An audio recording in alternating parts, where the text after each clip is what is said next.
Chapter 429. The group of experts nodded silently, their expressions complicated. These ace cultivators of Zio had planned to let the army take on the attack head-on, so that they could exhaust Yutong's Supreme Cloud's strength. They could also witness Supreme Cloud's techniques, so that they could take him down in one fell swoop with a targeted attack. The Soul Crusher Blade had even decided to launch a deific consciousness attack. He was an expert in deific consciousness attacks. Rumor had it that Supreme Cloud did not have a high cultivation base, other than possessing various manifestation powers. A cultivator's deific consciousness was directly linked to their cultivation base, so the deific consciousness should be Supreme Cloud's Achilles heel. Attacking this point would yield miraculous results. The Soul Crusher Blade had even planned for everyone to launch a deific consciousness attack at the same time. If Yin Yang's deific consciousness was really his weakness, there was a high chance that the group would destroy Yin Yang's deific consciousness in one fell swoop. Like old Dugu, his deific consciousness scattered and his soul incomplete, he would be doomed eternally. Unexpectedly, the Niello Bear's sudden appearance at the start of the battle had messed up the originally set pace. The heavy-armored cavalry had finally suppressed the Black Bear's rampage at the cost of human lives. In addition, Yin Yang's sharp saber had reaped the lives of the heavy-armored cavalrymen. The man and the bear had already established their dominance. If the group did not make a move now, they might not be able to stop them. However, the Soul Crusher Blade had been severely injured just as it was unleashed. The only information it had obtained was that Yin Yang's deific consciousness was unexpectedly strong. A deific consciousness attack would only bring about one's own destruction. The established strategy had been foiled, and they could only fight with their weapons. At this moment, the group was cursing the Four Seasons Tower in their hearts. F***CK, what a scam! Look at the Four Seasons Tower. How can they be so unreliable? Someone cursed out loud. Isn't that so? Didn't the Four Seasons Tower send more than 20 experts? They're usually arrogant and boastful, but where are they now? Where have they gone? Didn't they just want to kill Supreme Cloud? Someone said in dissatisfaction. Their 4 leaders are the weirdest. F***CK. They haven't even seen the mastermind yet, and they've gone to fight Jun Moyen to the death, only to be killed. Aren't they just 4 bastards?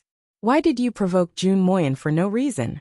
He was the unrivaled swordsman in the world, someone who could compete with Ling Xiaozue. Didn't you see that they occupied the Board of Justice in Zio's capital city? Even His Majesty didn't let out a peep. That's right, that's right. As long as one is sensible, there's no one who doesn't know what's important and what's not. Those 4 fellows are the epitome of incompetent spoilers. Even if they killed Supreme Cloud before going after Jun Moyen, it would have been fine. Look at them now, they've left this strong man behind for us. Everyone had a belly full of resentment, and it was as if they were about to rush out of the sky. One could not blame these cultivators for being so resentful. Just by looking at Lord Supreme Cloud's momentum, they already knew that even if they managed to keep Lord Supreme Cloud here in the end, at least half of them would have to lie on the ground with him and be buried in the ground. Let's go to the Netherworld hand in hand. However, it was too late to say anything now. The Four Seasons Tower's men were not here, so they could only go up to replace them. Charge! A low growl came from someone's mouth. The group unsheathed their sabers and swords instinctively, brandishing their weapons as they charged forward. Suddenly, Yin Yang felt the pressure on him increase tremendously. However, Yin Yang's heart that had been hanging in the air was relieved instead. According to the current situation, the worst-case scenario that he had expected did not happen. Not only was the Four Seasons Tower's Mr. Nian not here, many high-level cultivators were also not here. Otherwise, Mr. Nian or the Four Seasons Tower's high-level cultivators would have appeared long ago and taken action to eliminate him, eliminating any potential threat. Only Mr. Nian and the Four Seasons Tower's hidden experts were qualified to pose a threat to his life. The people before him were merely mediocre, so the pressure they felt was only multiplied. They were nothing to be worried about. On the other side, the general was still commanding calmly, arranging his troops in a disciplined manner. He watched as Yin Yang's saber light pierced through layers of defense, but he was still calm and composed. One after another, Large nets fell from the sky. Countless hidden weapons completely covered the space in front of Yun Yang, coming at him from all directions. There were also countless sabers, swords, spears, tripping ropes, and countless traps. So many setups had been set up in a short period of time, each with its own purpose. The entire setup was flawless, without any loopholes. There was still a cacophony of people shouting, and horses neighing from afar. The rumbling of the army was coming from other directions, rushing over here. The majestic sound of the bugle horn rang out continuously. It was deafening and soul-stirring. However, Yun Yang turned a deaf ear to all of this. One man and one saber. All who stood in his way would be defeated. There was only the stubborn thought in his heart that had not changed at all. He wanted to kill his way out from here, step by step, out of Zilong City. He wanted to knock down this wall. Beside him, the Niello bear's roar was getting more and more furious, but it was also getting weaker and weaker. It could not be helped.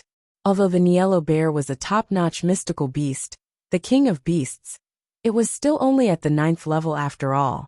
There was a limit to its power. Charging all the way until now, it had expended a lot of energy. It had been hit by countless deicide arrows and slashes, and there was also the forceful obstruction from the heavy armored cavalry. Even someone as strong as Blackie was gradually losing its strength. The bear's paw was already fatigued as it rose and fell, especially the defense on its body. It could no longer completely defend against the deicide arrows. Hundreds of deicide arrows had already pierced into its majestic body, dripping with blood as it moved. This was only because of the unique physique of a top-notch mystical beast, that it could still sustain for a period of time. Otherwise, it would have been completely exhausted. Yun Yang frowned and said, "No need to force yourself. Retreat. Shrink." If Yun Yang had previously thought of using Blackie and Little Green as cannon fodder, it was no longer in his mind now. Instead, he really treated Blackie and Little Green as his own people. With Yun Yang's protective nature, he would naturally not allow the Niello bear to die here. When the Niello bear heard this, it was as if it had been granted amnesty. It immediately took a step back, and its huge body suddenly shrunk several times, turning into a miniature bear. But this way, the arrows on its body were even more densely packed together, making the little bear look like a porcupine. Yun Yang waved his hand. A small green snake suddenly flew out, followed by a flash of green light. What followed was a series of cries of terror. A gigantic python suddenly appeared on the street. It was more than 300 feet long, and as thick as a house. When it opened its mouth, it was as big as a city gate. As soon as it appeared and charged forward, the deterrence it formed was even greater than Ol Black's. Especially the wind blades that were constantly shooting out of the snake's mouth. It was simply a huge natural machine gun with off-the-charts lethality. The wind blades condensed by the green snake were an innate ability, and did not belong to the natural order of nature. Therefore, they were not restricted by the spiritual restraining array. As it rushed forward, it spewed out wind blades at the same time. It was invincible and indomitable. What was more terrifying was that when a certain snake occasionally opened its mouth, what it spewed out might not necessarily be a wind blade. It might suddenly spit out a mouthful of venom, which could corrode flesh and corrode bones. Of course, the giant snake's attack would not cause much trouble to the true experts, but to ordinary soldiers, it was an absolutely lethal attack. Yun Yang, who was behind it, was not in a hurry to act. Instead, his hand turned into a swift shadow. Within a few breaths, the countless deicide arrows on the Niello bear's body had all been plucked out by him. However, a large chunk of flesh that was hooked by the deicide arrows had been torn off as well. The Niello bear howled at the sky, almost fainting from the pain. Yun Yang's move was only to remove the arrows as quickly as he could. There was no special technique involved. The agony that Blackie had to endure was, of course, excruciating. However, Yun Yang already had a plan in mind.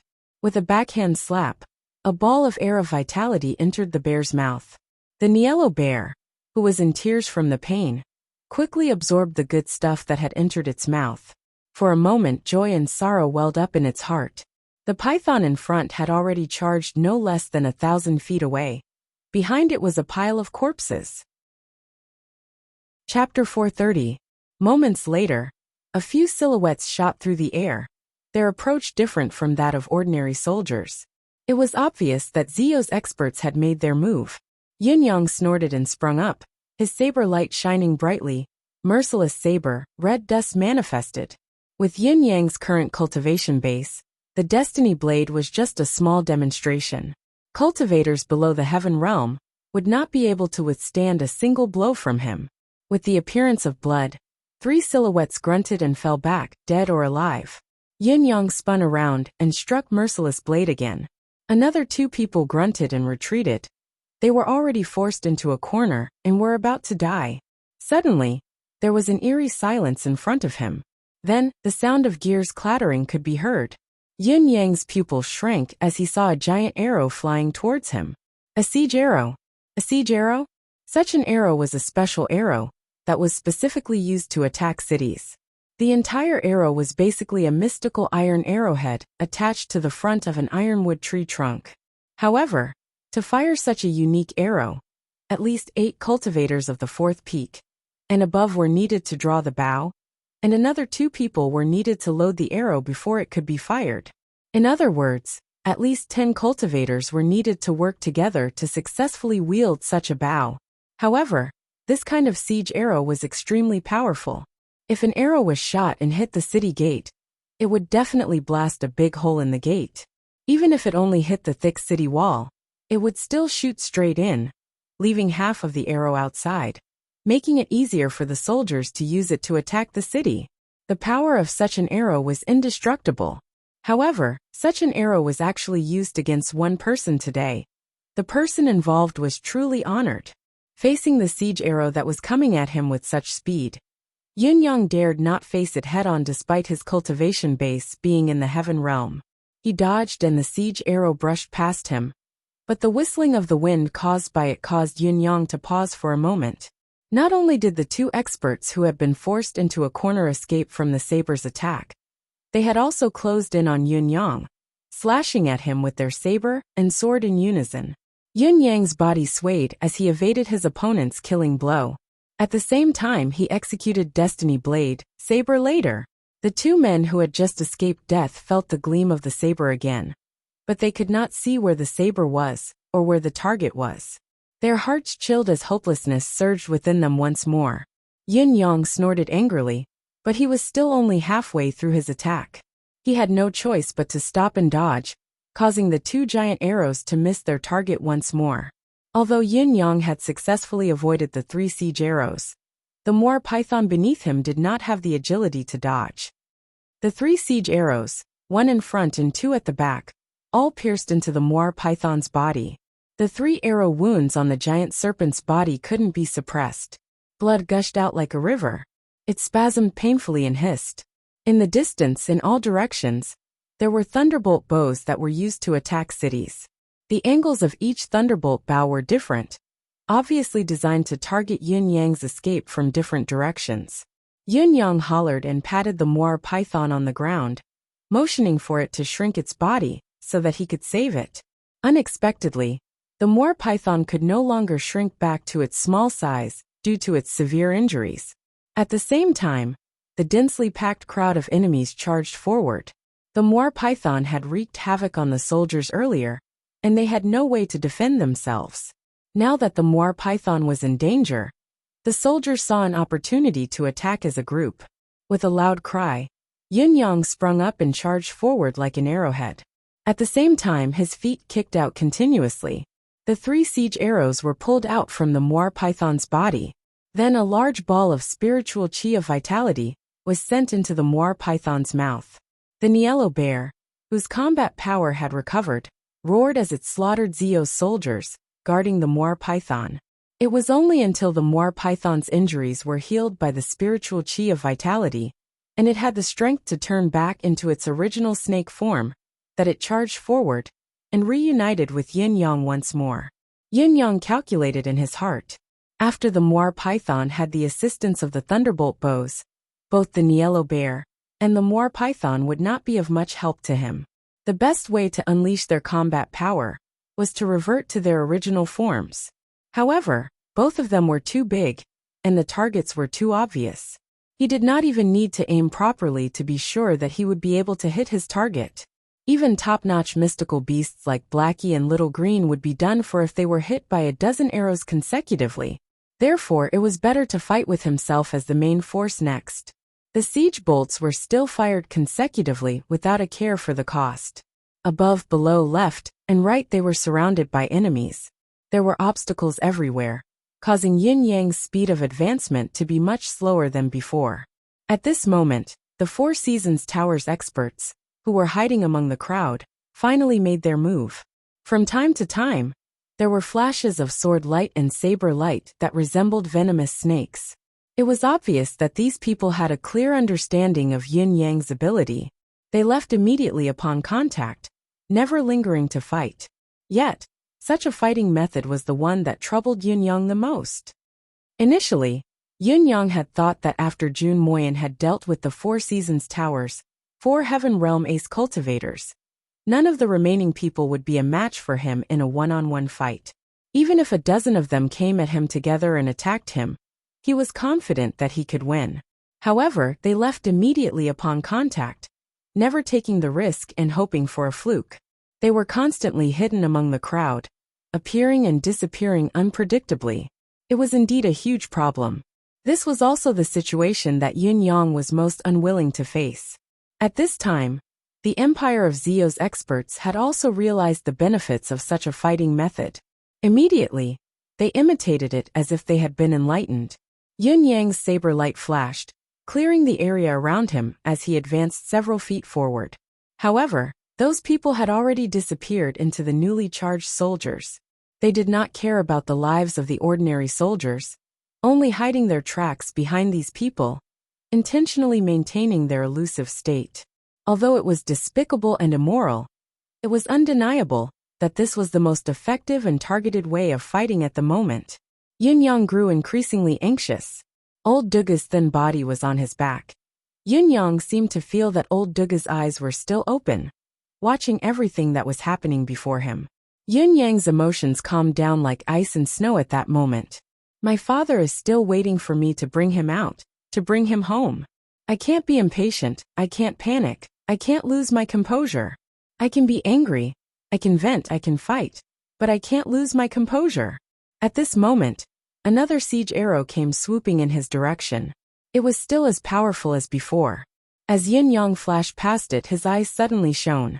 Swoosh, swoosh, swoosh, countless deicide arrows were fired continuously from the top of the walls on both sides. Yin Yang evaded them continuously, his body flashing like a phantom as he advanced another 500 feet forward. It was at this moment that the unique sound of the siege arrow rang out once more. This time, it was 3 arrows that flew in a triangular formation, sealing off the space where Yin Yang could evade. Yin Yang let out a long howl, exhaling the foul air in his chest. He bent over and spun around. As the siege arrow flew past his face, he stretched out his hand and played with the tail of the arrow skillfully. Although it was only a simple flick, the strong impact from the contact made Yin Yang's fingers feel like they had been electrocuted. In spite of this, the impact was minimal. The siege arrow that Yin Yang had manipulated did not lose its momentum.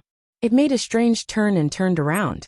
Yin Yang slapped the tail of the arrow, and the siege arrow flew out with a swoosh, leveraging the force of the arrow to strike back. This time, the siege arrow actually flew back with a whoosh, much faster than the speed at which it had come. Chapter 431. Yin Yang's maneuver of leveraging the enemy's force was undoubtedly ingenious, and the result was stunning as well. With a loud boom, the siege arrow that Yin Yang had deflected returned to where it came from. The thunderbolt bow that was at its original spot exploded immediately, while the soldiers beside it were covered in blood from the explosion. Zio's soldiers were terrified, never expecting that there would be someone in this world who could deflect the siege arrow. This was not just a miracle, it was a miracle. Once Yin Yang's attack was successful, he began to attempt to control the direction of the siege arrow. He did not expect it to return to where it came from. All he wanted was to deflect it and attack the thunderbolt bow, or even an enemy at a certain spot. It was a pity that it was useless no matter how well Yin Yang planned it. This place was not his turf after all. It was impossible for him to unleash his full potential. The general who was commanding the battle from a faraway vantage point was definitely a rare genius. He had extended his limited military strength infinitely, constantly changing his formation, allowing the soldiers with mediocre cultivation base and combat strength to be unleashed in an efficient manner that was several times more effective. More importantly, he had perfectly coordinated the rhythm of the attacks from the bow, cavalry, infantry, and ballista, aiming each wave of attack at Yun Yang's most difficult moment. This was not the end of it. What was rare, and also what gave Yun Yang the most headache, was that he had even coordinated the martial world and the military to work together to surround the enemy. It was done seamlessly. A commander like this did not need to have a high cultivation base, not even a mystical qi cultivation base above intermediate level. As long as he had a strategic vision, his command alone was enough to make up for the gap in ability between his side and the ace cultivators in the battle.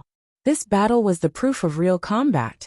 As Zio's reinforcements increased in number, the commander's efficiency increased as they swarmed in like a swarm of bees.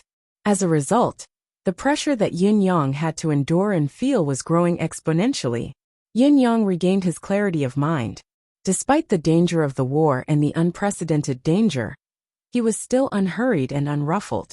He maintained his stance of charging forward step by step, but he felt the resistance growing stronger, each step more difficult than the one before it. The feeling of sinking into mud became clearer and clearer, more and more real. Yun Yang was still full of energy. His cultivation base had improved, and he, who had entered the heaven realm, could replenish his qi much faster than before. In addition, the enemies he was currently facing did not consume too much of his mystical qi, and he had Emi's spiritual qi as support. There was no worry at all. Even so, it was an indisputable fact that Yun Yang's speed was slowing down. It was irreversible. At this moment, a sonorous voice rang out from afar. Lord Supreme Cloud, the situation is clear now. Even if you grow wings, you won't be able to break out of our tight encirclement. Why don't you surrender now so that everyone can preserve some dignity? Yun Yang snorted faintly. The other party's actions were obviously not to persuade them to surrender, but to encourage their own people. In particular, they pointed out that Supreme Cloud could no longer escape, and defined it as a fact, greatly boosting their morale.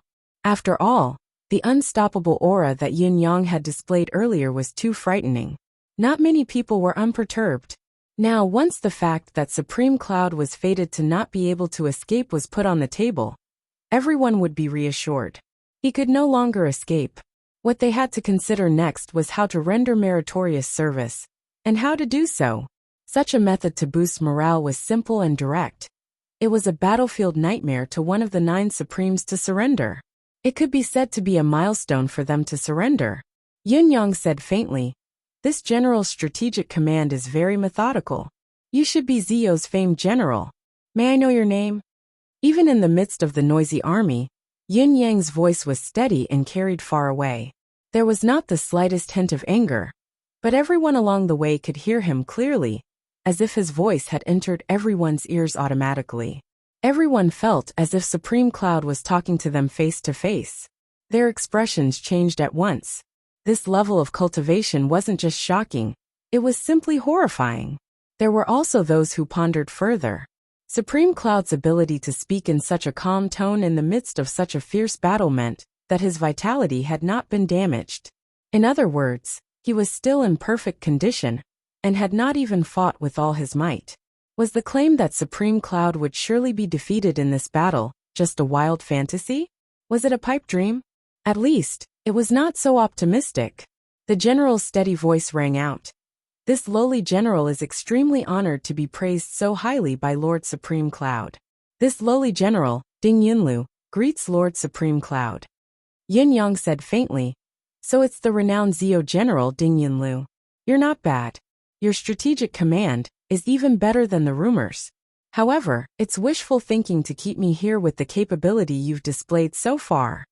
Ding Yunlu said, "Whether it's wishful thinking or not, we'll know soon enough." Yun Yang replied in a low voice, "That's right, we'll know soon enough." As he spoke, Yun Yang advanced another 200 feet forward. Yun Yang was now drenched in blood. In a battlefield like this, it was a joke to say that he could avoid the blood and remain untainted by even a speck of dust. What a joke! Under the dumbfounded gaze of the Zio general, Zio's arch-enemy, Supreme Cloud, suddenly soared into the sky amidst the onslaught, rising to an altitude of 70 to 80 feet, before he turned and sprinted in the air. His speed was extremely fast, and in the blink of an eye, he was already no less than 1,000 feet away. When one was outnumbered, the biggest taboo for the besieged was to move without his feet touching the ground, because it would cause him to be unable to borrow strength. Once he was injured, his condition would only deteriorate further. Yin Yang was currently in such a situation. No matter how Ding Yunlu had racked his brains to come up with a strategy, he had never expected Supreme Cloud to take such a risk and move in the air. In spite of this, Yun Yang's action had a great advantage. He was fast. Too fast. Once he was allowed to charge close to the city gate and leave the heaven and earth cage that was Zilong City, even an army of 10 million would not be able to find a single strand of his hair. Quick! Archers! Ding Yunlu was shocked and ordered decisively. Shoot indiscriminately. The semaphore officer felt a jolt in his heart, almost dropping his flag on the ground. He paused for a moment before signaling. Yun Yang was in the air now, and he was moving extremely fast. It was difficult for the deicide archers to lock on to him. Once they missed, the arrows would inevitably cause friendly fire when they landed. In addition, this was an uncontrollable variable. Instead of that, it was better to shoot face to face. After all, the latter could still determine where the arrows would land and avoid friendly fire as much as possible.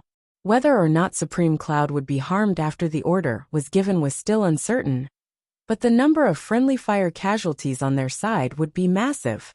In spite of this, killing Supreme Cloud was the top priority at the moment.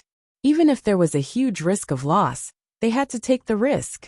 Following the command, Zio's deicide archers released tens of thousands of arrows, covering the sky with a rain of arrows. Yun Yang's silhouette in the air was like an afterimage, but this afterimage was followed by a huge tail. No matter where he flew to, there would always be arrows trailing behind him. The consequence of such a situation was that as long as Yun Yang bent his body, the arrows would fall into the crowd due to their original shooting trajectory. Cries of agony could be heard, and a considerable number of casualties would be caused. Then, a new row of arrows formed another long tail and continued to chase after Yun Yang. Listening to the cries of his comrades caused by his order, and looking at the changing battle situation, Ding Yunlu gritted his teeth, the flesh on his cheeks twitching. His eyes were bloodshot as well. I don't believe that his mystical chi will never run out, and that he can keep flying in the sky. Ding Yunlu spat hatefully. After all, to a normal cultivator's knowledge, flying in the air for such a long period of time like Yin Yang's was definitely something that would greatly damage a cultivator's vitality. The mystical qi reserve that could last for 6 hours on the ground could only last for a quarter of an hour, or even less if it was to fly intensely in the air. Therefore, Ding Yunlu decided to take a gamble. He was betting that Supreme Cloud's mystical qi could not last for too long. For this outcome, he was willing to pay the price of thousands, tens of thousands, or even hundreds of thousands of casualties. After all, once Supreme Cloud escaped, the damage he would cause would be 100 times greater than the loss of 100,000 soldiers. Even the entire country would fall and perish because of this devil's departure. No matter how painful and unbearable it was now, for the sake of a long-term plan and future peace and joy, he had to endure this agony until this devil was killed. When the time comes, I, Ding Yunlu, shall visit the families of all the fallen brothers today and kowtow to each and every one of them. Even if I have to go bankrupt, I'll raise your children to become talents. If I go against this vow, I shall be forsaken by both man and God. Ding Yunlu swore in a frenzy and then issued a cold-blooded order. Don't stop the arrows. As the order was issued, the bloody tears in his eyes finally spilled out uncontrollably. Yin Yang's gaze was like lightning, overflowing with endless indifference and mockery. You want to compete in mystical qi consumption with me? As you wish, Let us continue playing.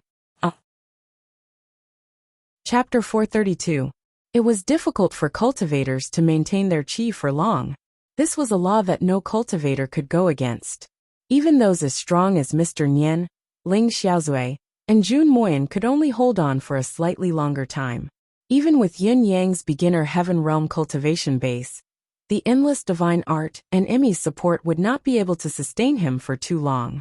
Just based on this alone, Ding Yunlu's chance of winning the bet was very high. At most, a few more soldiers would die, but they would be able to last until Yin Yang ran out of energy. However, the prerequisite for such a situation was that Yin Yang would be alone without any assistance. Now, under the long hem of his green robe, Whitey Two's tiny body was carrying Yin Yang as they sped away. As a supreme mystical beast, Whitey Two could fly for 2 hours, even if it was carrying Yin Yang, as long as it did not provide mystical qi for an important battle. When Whitey Two was tired, there was Whitey Three to take over and continue flying. The time Whitey Three spent working was enough for Whitey Two to recover. After all, Yin Yang had an endless supply of life force in his hands. He only needed to give Whitey Two a ball of it, and he could revive it on the spot. Therefore, to compete with Yin Yang in a battle of attrition, endurance was akin to seeking one's own death. Yin Yang had concealed Whitey Two's tiny body flawlessly, not giving himself away at all. What he needed now was to create such an illusion for the enemy. What you guys are doing is exactly what I want. The rain of arrows continued. Yin Yang stuck close to the crowd, his saber flashing brilliantly. He had adopted the fighting method of Zio's experts earlier. He would leave immediately upon contact, never lingering to fight. However, with each swing of his saber, there were a few people who screamed and fell to the ground dead. Faced with such a situation, the Four Seasons Towers experts and the Empire of Zio's urgently mobilized 10th level perfection experts did not dare show their faces at all. If they were to jump out at this time, and in such a state, it would be equivalent to fighting Yin Yang alone. No one had the confidence or ability to defeat Supreme Cloud, who was like a god of war. There was no one among his subordinates who could withstand a single blow. The entire city was filled with their own troops, while the other party was only a single person. However, the millions of soldiers on their side were completely helpless, and it was as if they were being slaughtered by a single person. The deicide arrows and siege arrows shuttled back and forth, attacking without any regard for the consequences, but the only result they got in return was a huge number of casualties on their side. There were even a few high-ranking generals who died tragically under the sniper arrows of their own side. 15 minutes. It had already been 15 minutes. This was the entire Xianqi reserve of a cultivator at the first heaven. Even a 10th perfection grandmaster would not be able to do it.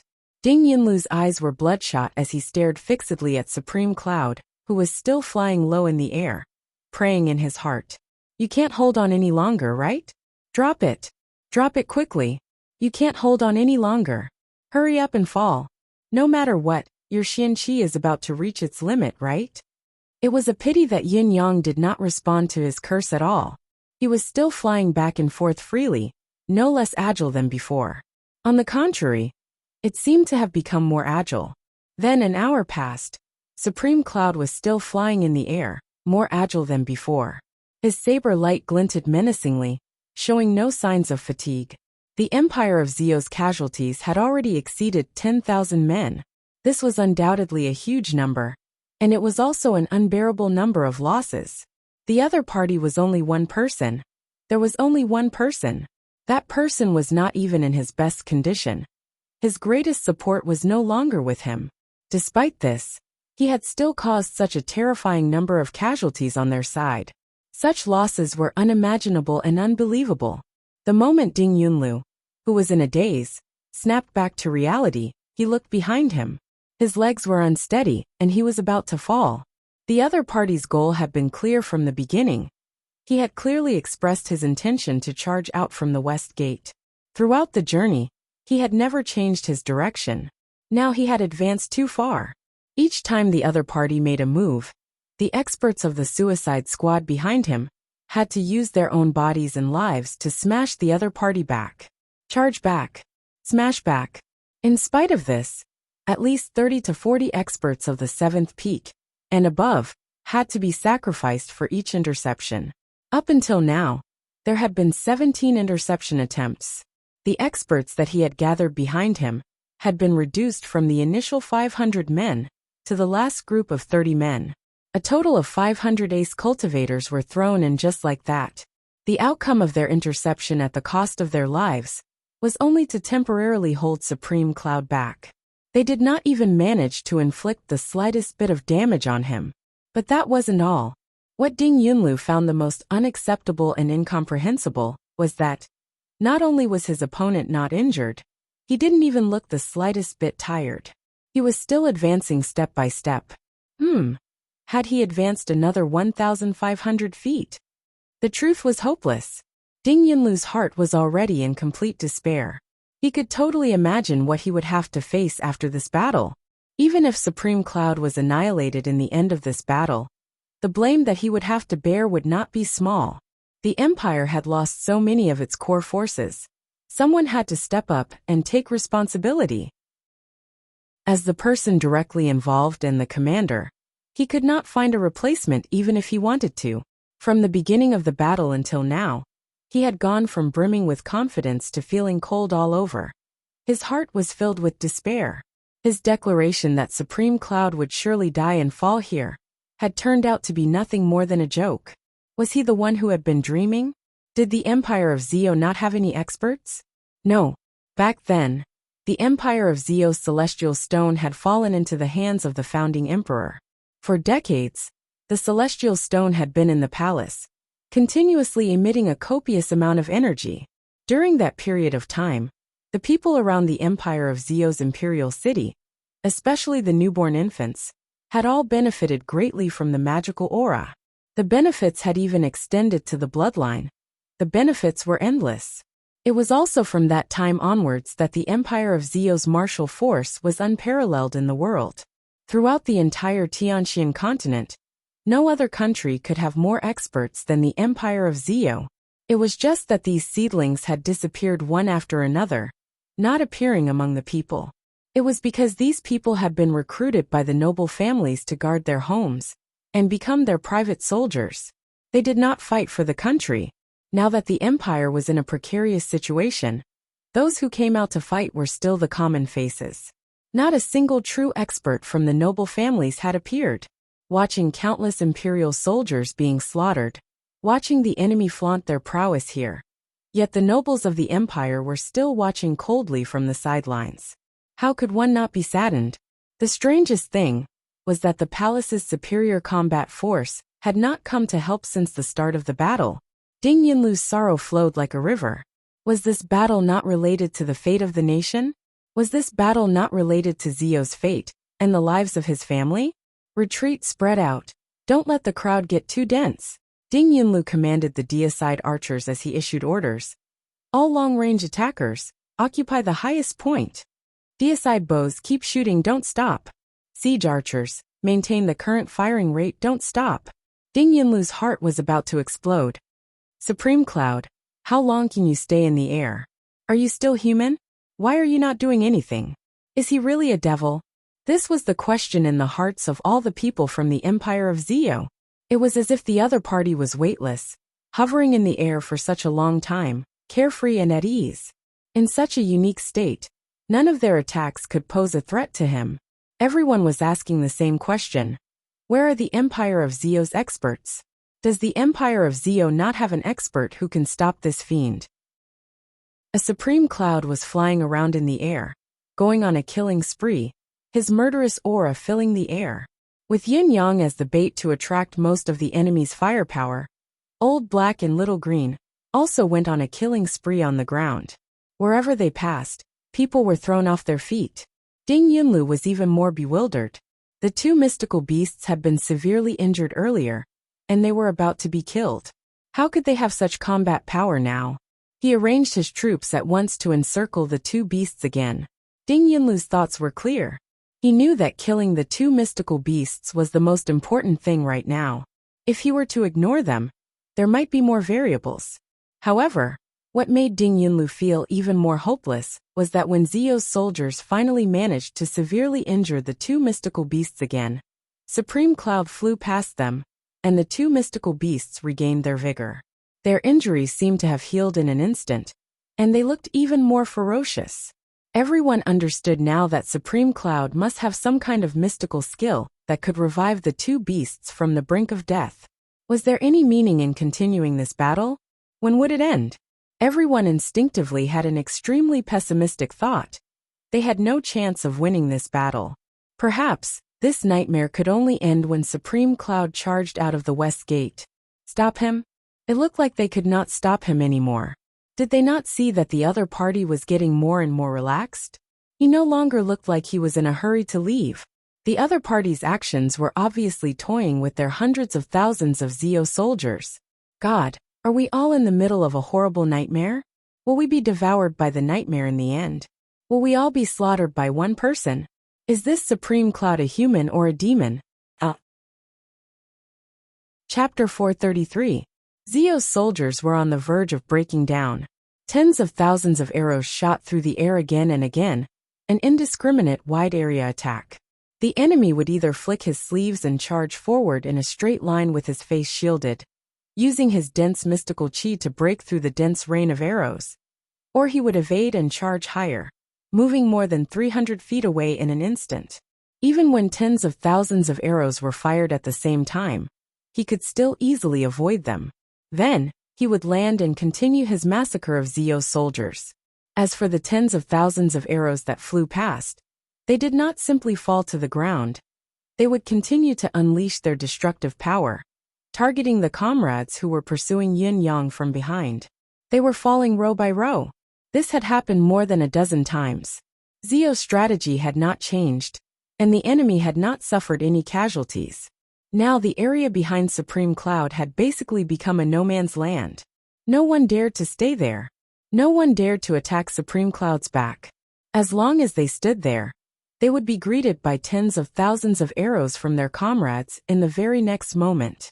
Behind Supreme Cloud was the forbidden zone of death. Trespassers would die. This knowledge was implanted into the minds, hearts, and consciousness of everyone present.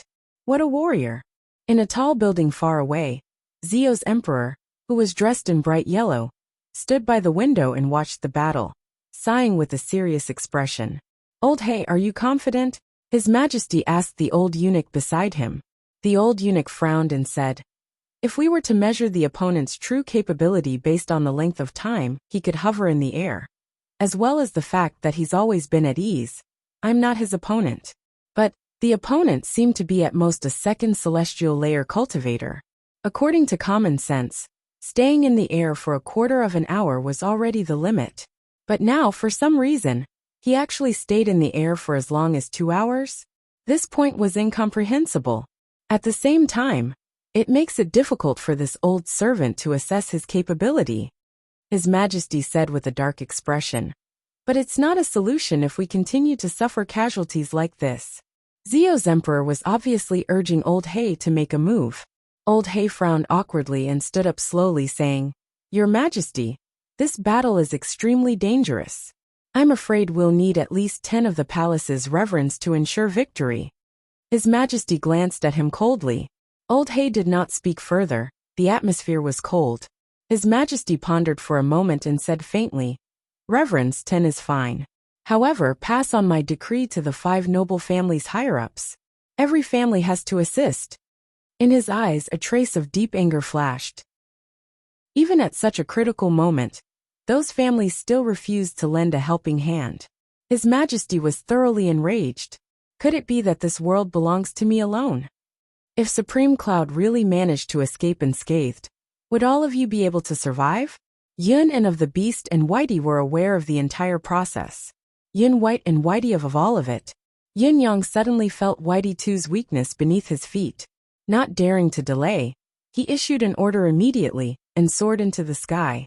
Whitey Two turned into a beam of white light and landed in Yin Yang's pocket.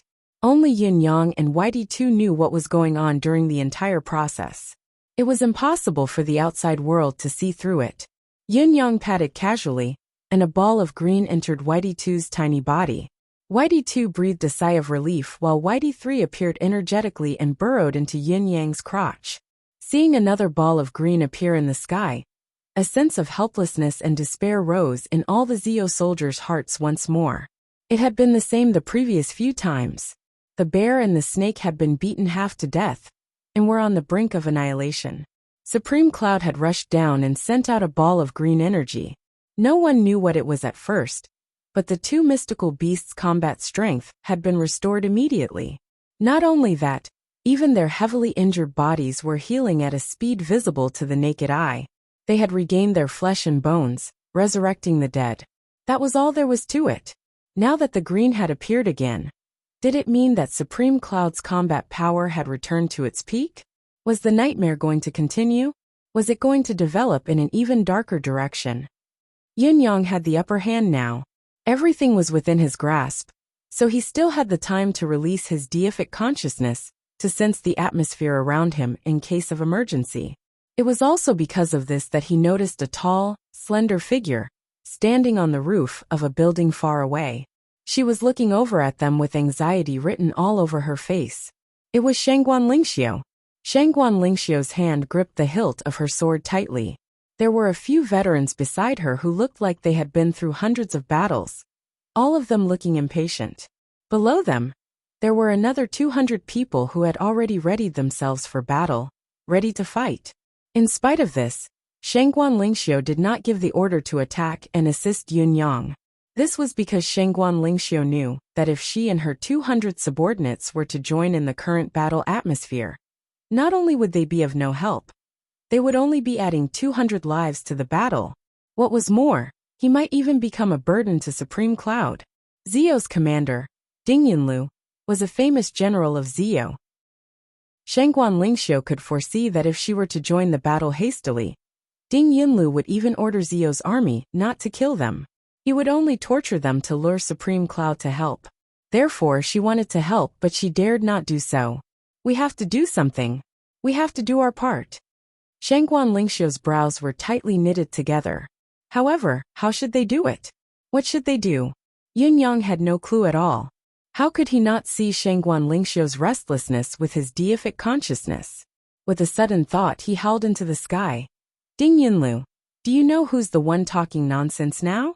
Who's the frog in the well? Your knowledge is shallow. How can you know the vastness of the world? I, Yutong's Supreme Cloud, entered Zilong City's west gate, and will exit from the west gate as well. Even if the Empire of Zeo has millions of troops, what can you do to me? Do you think you can stop me? The sudden laughter shook the sky and the earth, intimidating the tens of thousands of Zeo's soldiers on the spot. Their morale plummeted. Ding Yunlu was at his wit's end. It was not that he did not want to boost the morale, but his declaration just now had been utterly ruined. It had become a complete joke. He really did not know what he should say now. What else could he say? Shangguan Lingxiu, who was standing on the other end of the line, suddenly understood what she should do now. Let's go. Shangguan Lingxiu leaped down. To the west gate. Shangguan Lingxiu's expression was resolute. Let's go to the west gate and receive Lord Supreme Cloud. Yes. The group answered in unison. One of them said hesitantly, of course we should help Lord Supreme Cloud, but we're lucky to have entered Zilong City this time. If we leave now, I'm afraid Lord Wudi's remains will. Shangguan Lingxiu's pretty face twitched. This was an unavoidable question, and a difficult choice to make. As long as they left this place this time, retrieving their ancestors' remains the next time would be as difficult as ascending to heaven. Perhaps there would not be a second chance at all. Besides, the enemy's military force was deployed to guard against Supreme Cloud this time, giving her the opportunity. If they gave up this time, in addition to her leading the men to seize the West Gate and help Supreme Cloud, they would definitely become mortal enemies with the Empire of Zeo. There would be no room for negotiation. Zeo's simplest and most direct revenge on the Shangguan family of generals would be nothing more than the destruction of their ancestors' remains. This was something that could almost be foreseen and confirmed. It would be the Shangguan family of generals' greatest regret. There would never be a day of fulfillment. However, she only hesitated for a moment before she made up her mind and said, the war is dangerous now. I have to make a choice. Ancestor Wudi will understand my difficulties. If I don't go and Supreme Cloud falls here, it'll be a matter of Yutong's demise. As for Ancestor Wudi, it's a matter of the Shangguan family of generals alone. What's more important will be decided in a glance. Let's take care of the living people in front of us first and talk about the rest later. Let's go. Shangguan Lingxiu led her people and left quietly from the side. Just as she, or rather, Yun Yang, had expected, all of Zilong City's forces and attention were focused on the never-before-seen battle of the century against Supreme Cloud in the city. No one noticed their departure. Shangguan Lingxiu turned to glance at the shrine of General Wudi one last time, before she turned and left, never looking back. The building that Shangguan Lingxiu had left was constructed like a sword that pierced the heavens, glowing with a blinding golden light. The Shrine of Wudi. This was the shrine that enshrined the Shangguan family of generals' ancestor, Shangguan Wudi. The Empire of Ziyou had been impressed by the fact that he was a hero of his generation and had built a shrine specifically for him. The remains of Shangguan Wudi's family of 3 were enshrined in this shrine. Watching Shangguan Lingxiu disappear, Yun Yang could not be sure if she had really understood what he meant. However, seeing that the invincible ancestral hall was not far away from him, a thought flashed across Yun Yang's mind. Just as Yun Yang was about to put his idea into action, a long howl came from afar. A voice called out, "Supreme Cloud, how dare you wreak havoc in my Ziyou? Do you think there's no one in Ziyou?" Amidst the howl, a silhouette dressed in black turned into a dazzling sword light and flew over like a bolt of lightning from afar. The sword light was pointed at Yun Yang. At this point, the opponent's true expert had finally revealed himself. Yun Yang guffawed. The Empire of Ziyou's ace cultivators are nothing more than this. I've killed no less than tens of thousands of people up until now. It's only now that your superior force is willing to show up. What right do you have to talk about being the Empire of Yutong's enemy? Unless self-preservation and self-importance can become a wake-up call to the world. Yin Yang's words reverberated in the air. Everyone who heard it could not help but feel their hearts skip a beat. Ding Yunlu, who was commanding the battle, was overwhelmed with mixed feelings and was at a loss for a moment. These words actually came out of the enemy's mouth, and it made him feel even more like a blow to the head. Putting oneself first, and putting oneself first was another way of saying that one was selfish. A wake-up call? A wake-up call to the world. Ding Yunlu mumbled to himself. That's right. He's only willing to come out when almost all of them are dead. He's obviously using the bodies of ordinary soldiers to deplete Supreme Cloud's stamina and mystical chi. What right do they have to be the Empire of Yutong's enemy if they have such a temperament and such behavior, including Ziyou's royalty? The source of this battle is only the fall of an unknown person from the Empire of Yutong. Supreme Cloud traveled tens of thousands of miles to rescue him personally, disregarding the risk and cost. He risked his life and went through a series of bloody battles. The Shangguan family of generals' remains are here, but their generations of descendants have never forgotten it and are determined to avenge it. What kind of cohesiveness do they have? On the other hand, what are we on Ziyou's side? Do we really not have the right to be their enemy? The more Ding Yunlu thought about it, the more he felt that he was right, the more despair he felt. Under the accumulation of negative emotions, his expression changed abruptly, turning pale. With a loud cry, he spat out a mouthful of blood. His tall and straight body swayed and swayed. The person in the air sneered. "Young one, you are full of nonsense. Let's see what right this old man has to be your enemy." The person and the sword arrived as soon as the voice arrived. Yin Yang snorted coldly. With a flash he swung his saber. Merciless blade. A brilliant saber light appeared, colliding with the incoming sword light from the side. However, the moment the saber light and sword energy came into contact, the attacker spun around, avoiding the merciless saber's counterattack with ease. The sword light surged abruptly, its splendor sweeping like a tidal wave. "Supreme Cloud, you're nothing more than this." Yin Yang's gaze was as calm as ice. With a backhand, he attacked with merciless Dao again. Unexpectedly, the person's sword light was like the waves of the Yangtze River, surging endlessly. Although Yin Yang had managed to nullify 3 waves of attacks, Merciless Tao had been parried by this person. Yin Yang's heart tensed up, his guard up. He had already sensed it from the contact just now. The other party was a great cultivator at the pinnacle of the third heaven realm. His cultivation base was 2 whole levels higher than his own. This was secondary. The other party actually had the ability to parry the first 2 forms of his saber truth, Destiny Blade, and did not fall into a disadvantageous position. This was extremely commendable. Since Yin Yang's debut and cultivation of saber truth, Destiny Blade, there had never been anyone who could parry it so calmly. Even Venerable Lord Saber and Venerable Lord Ice's ultimate saber form had been thwarted previously. But now, they had returned empty-handed. It was enough to prove that this attacker was someone with ulterior motives. He must have observed Yin Yang's saber truth, Destiny Blade before this and meticulously planned countermeasures. Only then could he escape unscathed under the saber truth, Destiny Blade.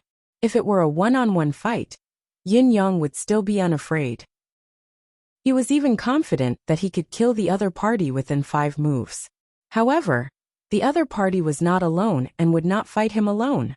The endless deicide arrows and siege bolts, as well as the tens of thousands of soldiers below, were all his helpers. They were his support. Under such circumstances, the chances of Yin Yang killing him alone were minuscule. Furthermore, he had been fighting for 4 hours. Even though he looked like he was handling the situation with ease, Yin Yang knew that while his mystical qi was endless, his mental and physical strength had been greatly depleted. Otherwise, with his current cultivation base and saber truth, Destiny Blade, even if the other party had a countermeasure, he would still be able to put the other party in a difficult position. How could it be like now, where they were evenly matched? The initial exchange of blows between both parties had roughly the same result, which boosted the confidence of the attacker. Once again, he rode his sword, this time with a stronger attack than before. At the same time, Yin Yang could vaguely feel that dozens of deicide arrows and siege bolts were locking onto him. This was something that would never have happened before. Now, with this person holding him back, his movements were restricted, and he could no longer easily shake off this kind of targeting. From afar, 3 silhouettes soared into the sky. Their deific consciousness that rippled through the air followed, coming to flank him. It was obvious that they had seen an advantage, and did not want to let the person who had attacked just now take all the credit. However, their arrival inevitably made Yin Yang's situation even more dangerous. Further away, there was an endless stream of people rushing over. Finally, they've all come out, Yin Yang said softly in his heart. These people who had appeared now were the Empire of Zio's trump card. They were the true pillars of stability.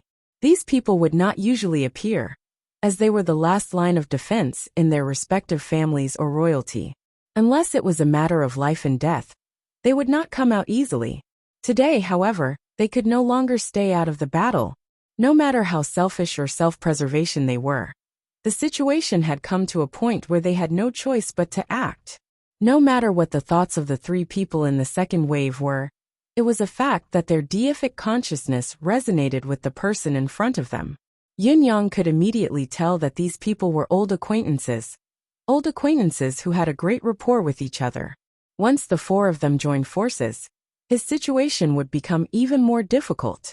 Therefore, his current priority was to kill this person, who had ambushed him before the other 3 arrived.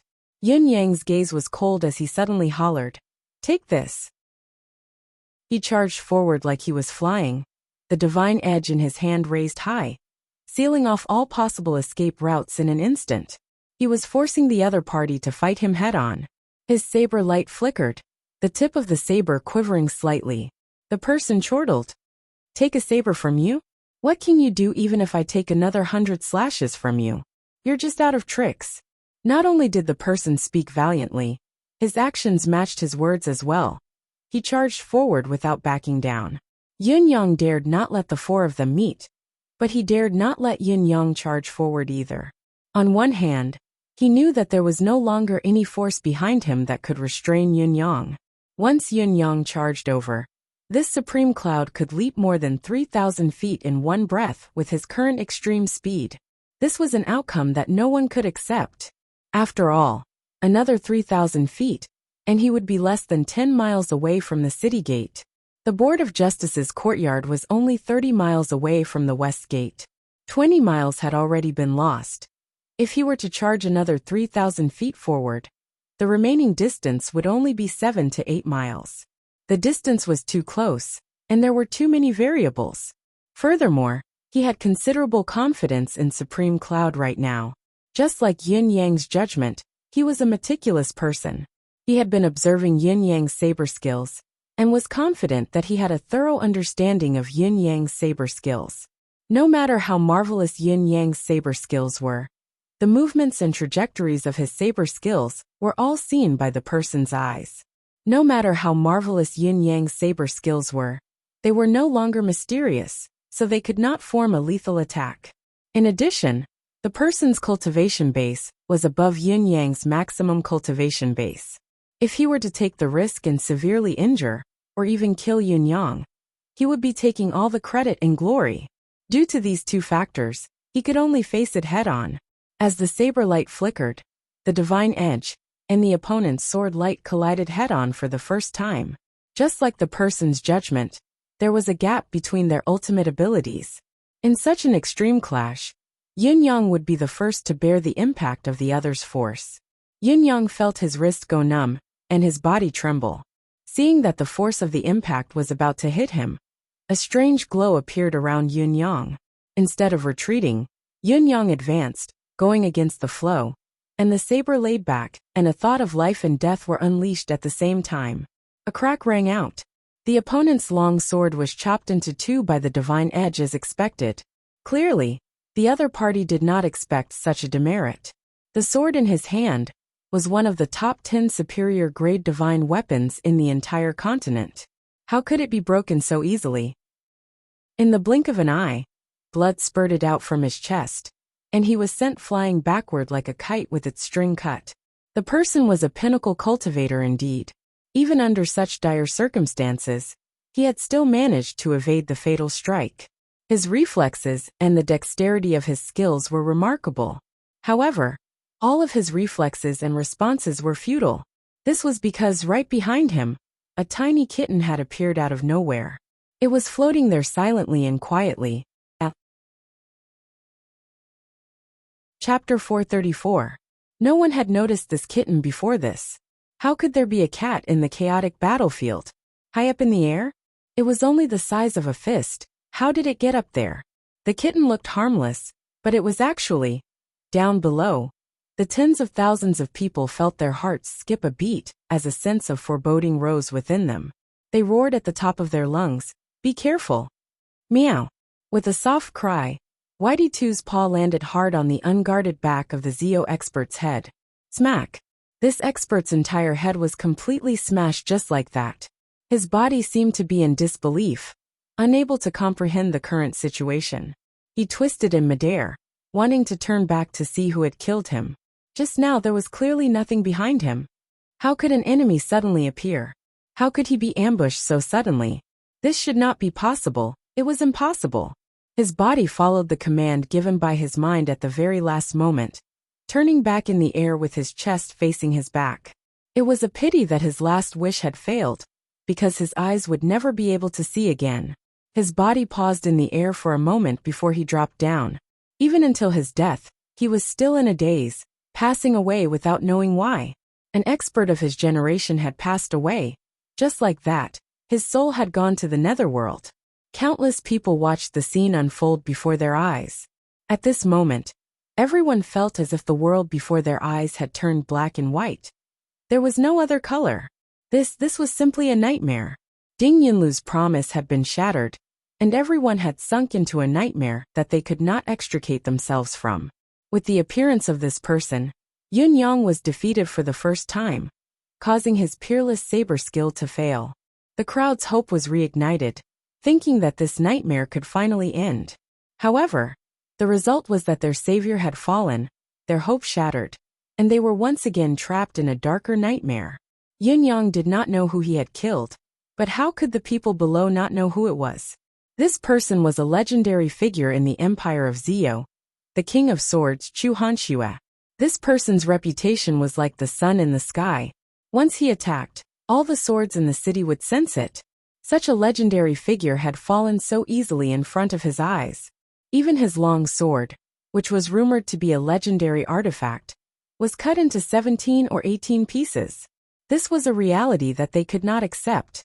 The Sword King of this generation had just declared that his opponent had exhausted all his tricks, and was immediately slapped in the face. He had been injured by the saber moves that he had thought he had broken long ago, and he didn't even have a way to die that was befitting of his status. His head had been smashed to pieces by a palm-sized kitten. This way of dying was really degrading. Everyone looked up in a daze, only to see that the sky was empty. There should have been a kitten that had just killed the Sword King Chu Hanshua there. How come it had disappeared? It seemed like no one had seen where it had gone. It was as if this was really a dream. When he woke up, the kitten was gone. But Chu Hanshua was dead. He was really dead. The three people who were rushing over from afar felt as if they had been struck by lightning. Their eyes were filled with disbelief as they watched this scene unfold. They could not help but slow down. How could Chu Hanshua have died so worthlessly? How could the Sword King of this generation not even leave a mark on Supreme Cloud? Had he not already seen through his opponent's saber moves? Had he not declared that his opponent had exhausted all his tricks? Should he not have had the upper hand? Why was he the one who had died instead? They were stunned and hesitant, but Yun Yang would not be stunned nor would he hesitate. Seizing the opportunity, he charged another 1,000 feet forward. His saber gleamed brightly in midair, like a dream. From the moment he had flown into the sky until now, he had been hovering in the air for 3 hours. This was a terrifying amount of time. The three people who had rushed over had already fallen behind him, and to his side. Even if they had caught up, Yin Yang would no longer be passive. These three people had already lost their composure due to the unexpected death of the Sword King, Chu Hanshua.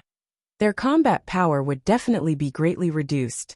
He still had a lot of trump cards that he had yet to use, enough to deal with the three of them. Furthermore, he had already made his move.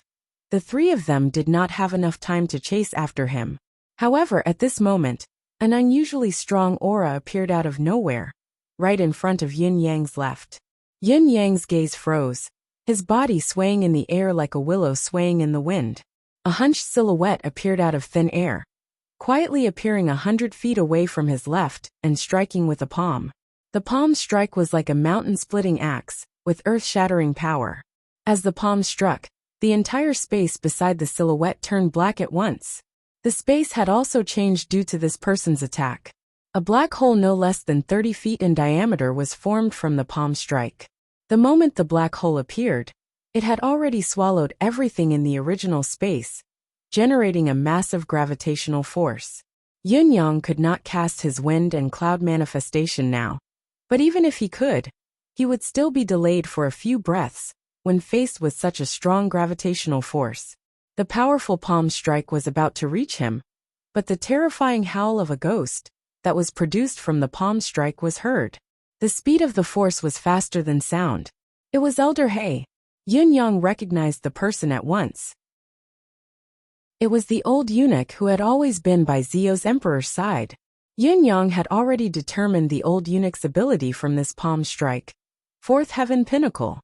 The old eunuch's ability was more than a level higher than Venerable Lord Saber's. The forceful force enveloped Yun Yang, covering a wide area. Complemented by the strong gravitational force, it was obvious that Yun Yang had no room to evade. Yun Yang looked like he was restrained by the strong gravitational force due to the sudden turn of events, unable to evade in time. Faced with the sudden palm strike, he only made a slight movement to evade but stopped abruptly. Then, he hurriedly pushed his palms out, as if he was reacting hastily. In spite of this, there were wisps of green around the edges of his palms. With a loud boom, Elder He only felt that his thunderous palm strike had indeed hit the target. However, the feeling of hitting the target was as if he had hit a cotton bag or hit a cloud.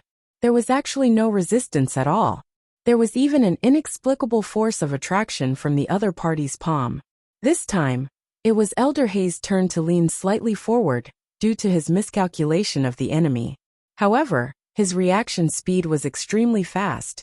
and he gathered his strength at the bottom of his feet in the nick of time. His entire body immediately sank a full 30 feet, and he even leaned back to prevent himself from losing his balance.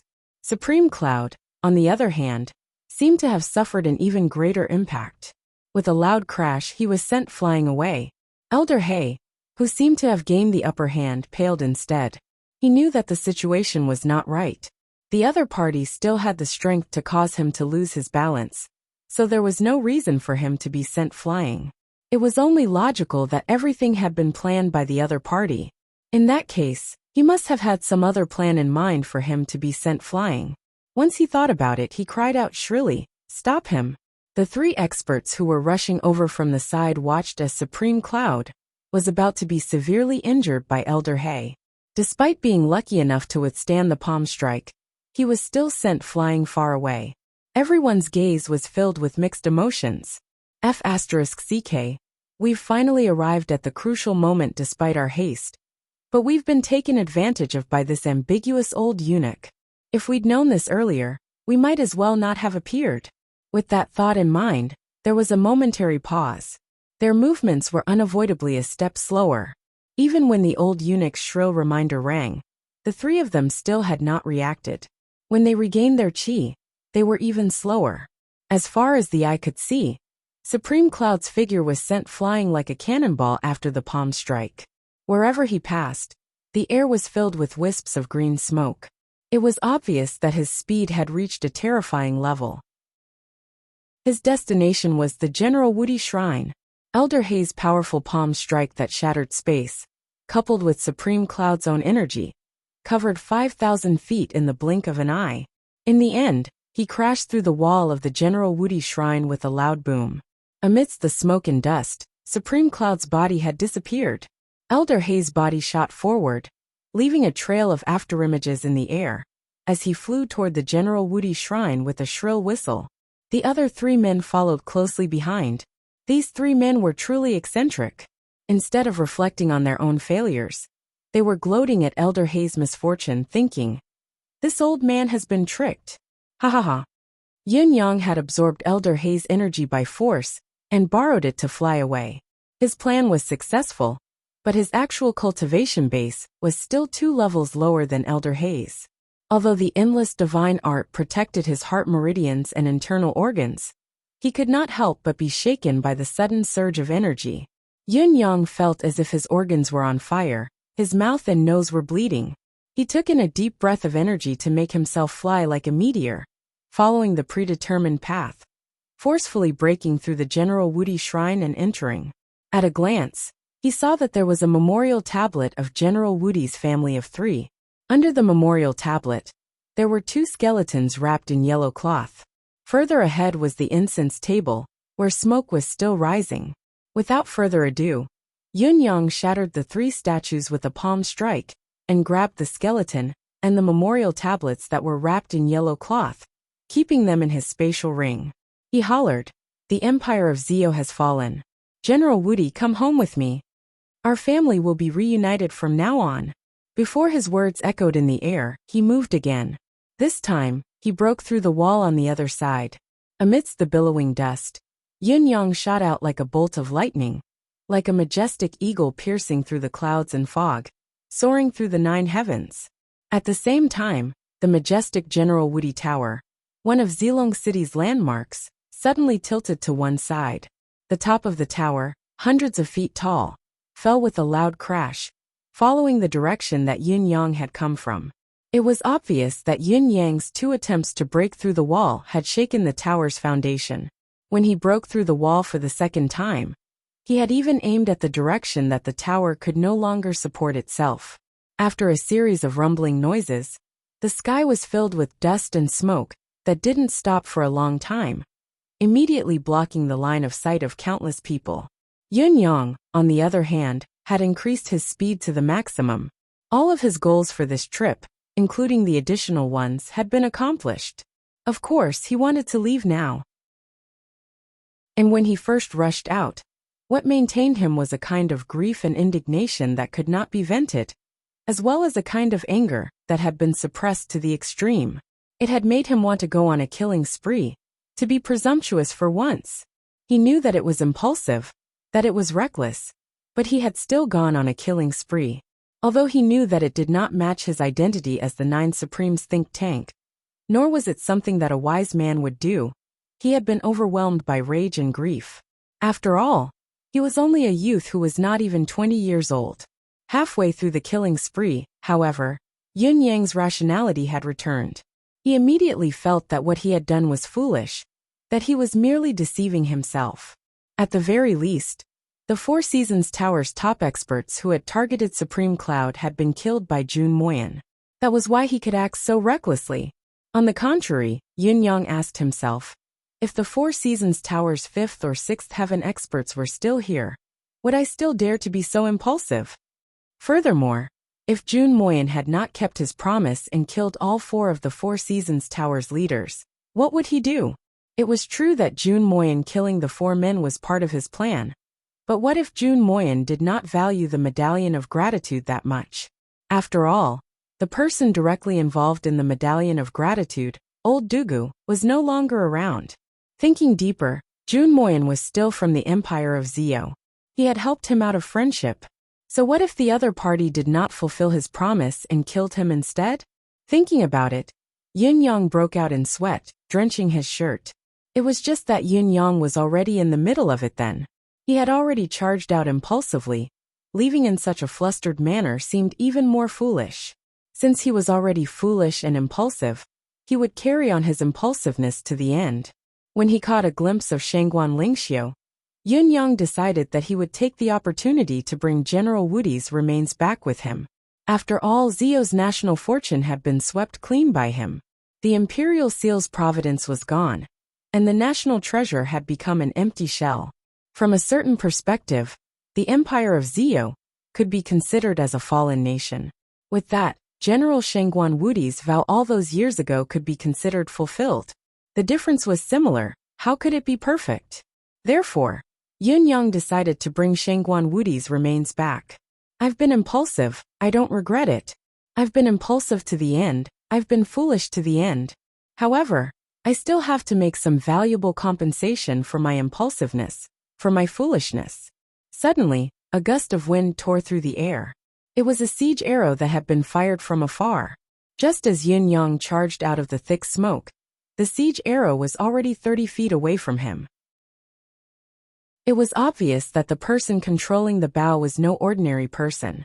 In addition, Yun Yang's deific consciousness detected that there were 3 people rushing over from his left and right. Behind him, there were also 6 people flying towards him like lightning. In front of him, however, there was a siege arrow coming for him. Yun Yang let out a shrill howl, his swift form changing its direction in midair, and taking off in a slanted manner like a flaming arrow. His waist retracted abruptly, feeling a chill from his abdomen, and the sensation of intense friction. Shreds of clothes flew everywhere, and the smell of burnt flesh rose up from the high speed. Blood splattered. The siege arrow that had been prepared for a long time had hurt Yun Yang in the end. The siege arrow had come from a delicate angle, while Yun Yang's forward momentum was swift. Despite his swift reflexes and sudden change of direction, he was still slightly injured. However, Yun Yang managed to avoid the arrow, and kicked the siege arrow viciously with both feet. The siege arrow was kicked by him with all of his cultivation, and it immediately turned half an arc in the air. With incomparable ferocity and precision, it shot towards Elder Hei's chest, who was rushing over at full speed. It was equivalent to a siege arrow that possessed all of Yun Yang's power. Combined with its own terrifying speed, and the weight of the siege arrow itself, the extreme combination of these 3 factors truly possessed the power to slay gods and Buddhas. Elder Hei knew how powerful it was, so he dared not face it head-on. He quickly dodged and floated away. Yun Yang, on the other hand, flew 500 feet into the air with the help of the recoil after the kick. He was like a human-shaped kite gliding in the sky. From the ground, he was only the size of a watermelon. Whitey, too, who was high up in the sky, suddenly howled. Its snow-white body appeared beneath Yun Yang's feet, resuming its previous state of being one with the beast. Whitey 2's snow-white body opened up smoothly and carried Yun Yang as it flew upwards in a straight line. In the blink of an eye, They were already 1,000 feet high in the sky. The dozen or so silhouettes that were charging upwards like arrows were confused. Some of them even staggered in midair and almost fell. The other party had a flying mystical beast. How could they stay? Just as the cumbersome siege bows were raised, all the soldiers operating them were dumbfounded. How could they attack? The other party had already become a tiny black dot in their eyes. How could they attack it? It was like shooting a mosquito with an anti-aircraft cannon. At most, it was a reference value. Theoretically, they could hit it, but in reality, it was impossible. The deicide bows were stunned as well. They had fired arrows with all their might. Their hands were already drenched in blood. In the end, they had released their target into the sky. That's an eclipse panther, not a flying mystical beast. Elder Hay almost spat blood. The other party had borrowed his strength to charge into the shrine of General Woody, and the shrine had collapsed immediately. It had charged out amidst the chaos, and had actually reached 1,000 feet high in the sky with a swoosh. The clash of palms just now had made him feel that the other party's ability was definitely not as terrifying as it looked. As long as he was given a chance to fight it head-on, he would definitely be able to take it down. However, the other party had ascended into the sky. Elder Hay could not help but think of a saying. If you're so capable, why don't you ascend into the sky? Now, however, all of a sudden, they were in an extremely awkward situation. The others rolled their eyes as well. Yes, you're right. That's not a flying mystical beast. However, the eclipse panther had a very strong ability to hover in the air. Of course, it could not fly thousands of miles away like a hawk or a roc. However, it was still a piece of cake for it to stay in the air for a quarter of an hour. They did not even have such a thing on their side. They could only rely on the experts to take turns to fly up and attack. With their strength, flying so high had basically cost them half of their cultivation base. Fighting this supreme cloud would be like sending themselves to death. Sending themselves to death. In the sky, the eclipse panther carried supreme cloud on its back, flying in a straight line toward the west gate. On the ground, the hundreds of thousands of people were dumbfounded. They had been engaged in a brutal battle for almost a day. And this was the outcome? The siege arrows and deicide bows fired a volley of arrows in vain, but the result was as expected. It was completely useless. The 17 or 18 Heaven Realm experts stopped 200 feet in the air, as if they were on display. It was not easy to go up. It was too embarrassing to go down. This kind of awkward situation was too unbearable. Elder Hay gathered everyone together. There's only one way now. Another elder scoffed and said, "This old man knows Minister Hay's plan. It's nothing more than sending at least 8 people up to form the 8 Gates Golden Locks formation. These 8 people will then use their life force to lock onto Supreme Cloud and prevent him from escaping, limiting his mobility as much as possible. Finally, 4 people will complete the kill, am I right?" Another elder replied coldly, "Of course, this is indeed a plan. However, Elder Hay is naturally not a member of the 8 Gates Golden Locks formation. Am I right? The 8 Gates Golden Locks formation is naturally formed by us." Elder Hay said sternly, "I'm not a selfish person. If I have to sacrifice myself in exchange for national peace, I won't hesitate to do so. However, I have the highest cultivation base here, so the damage I can do to Supreme Cloud will be the greatest." The others smirked without saying a word. One of them chuckled. "That's right, my cultivation base is low. I deserve to die. I've let down the country and the people, all right? However, where did you, Elder Hay, come from to be so righteous? We have families, we have families. We have countless people we can sacrifice for. But you, Elder Hay, are only doing this for the country and the people?" Elder Hay's face turned purple, murderous intent swirling around him. Another person said, "What can we do even if Supreme Cloud leaves? We can kill the 2 mystical beasts down there. At the very least, we can cut off one of his arms." This was obviously nonsense. 2 mystical beasts could cut off half of Supreme Cloud's arm? Everyone knew that it was impossible. Supreme Cloud had relied on the 9 Supreme's mystic arts to dominate the world. It had nothing to do with these mystical beasts.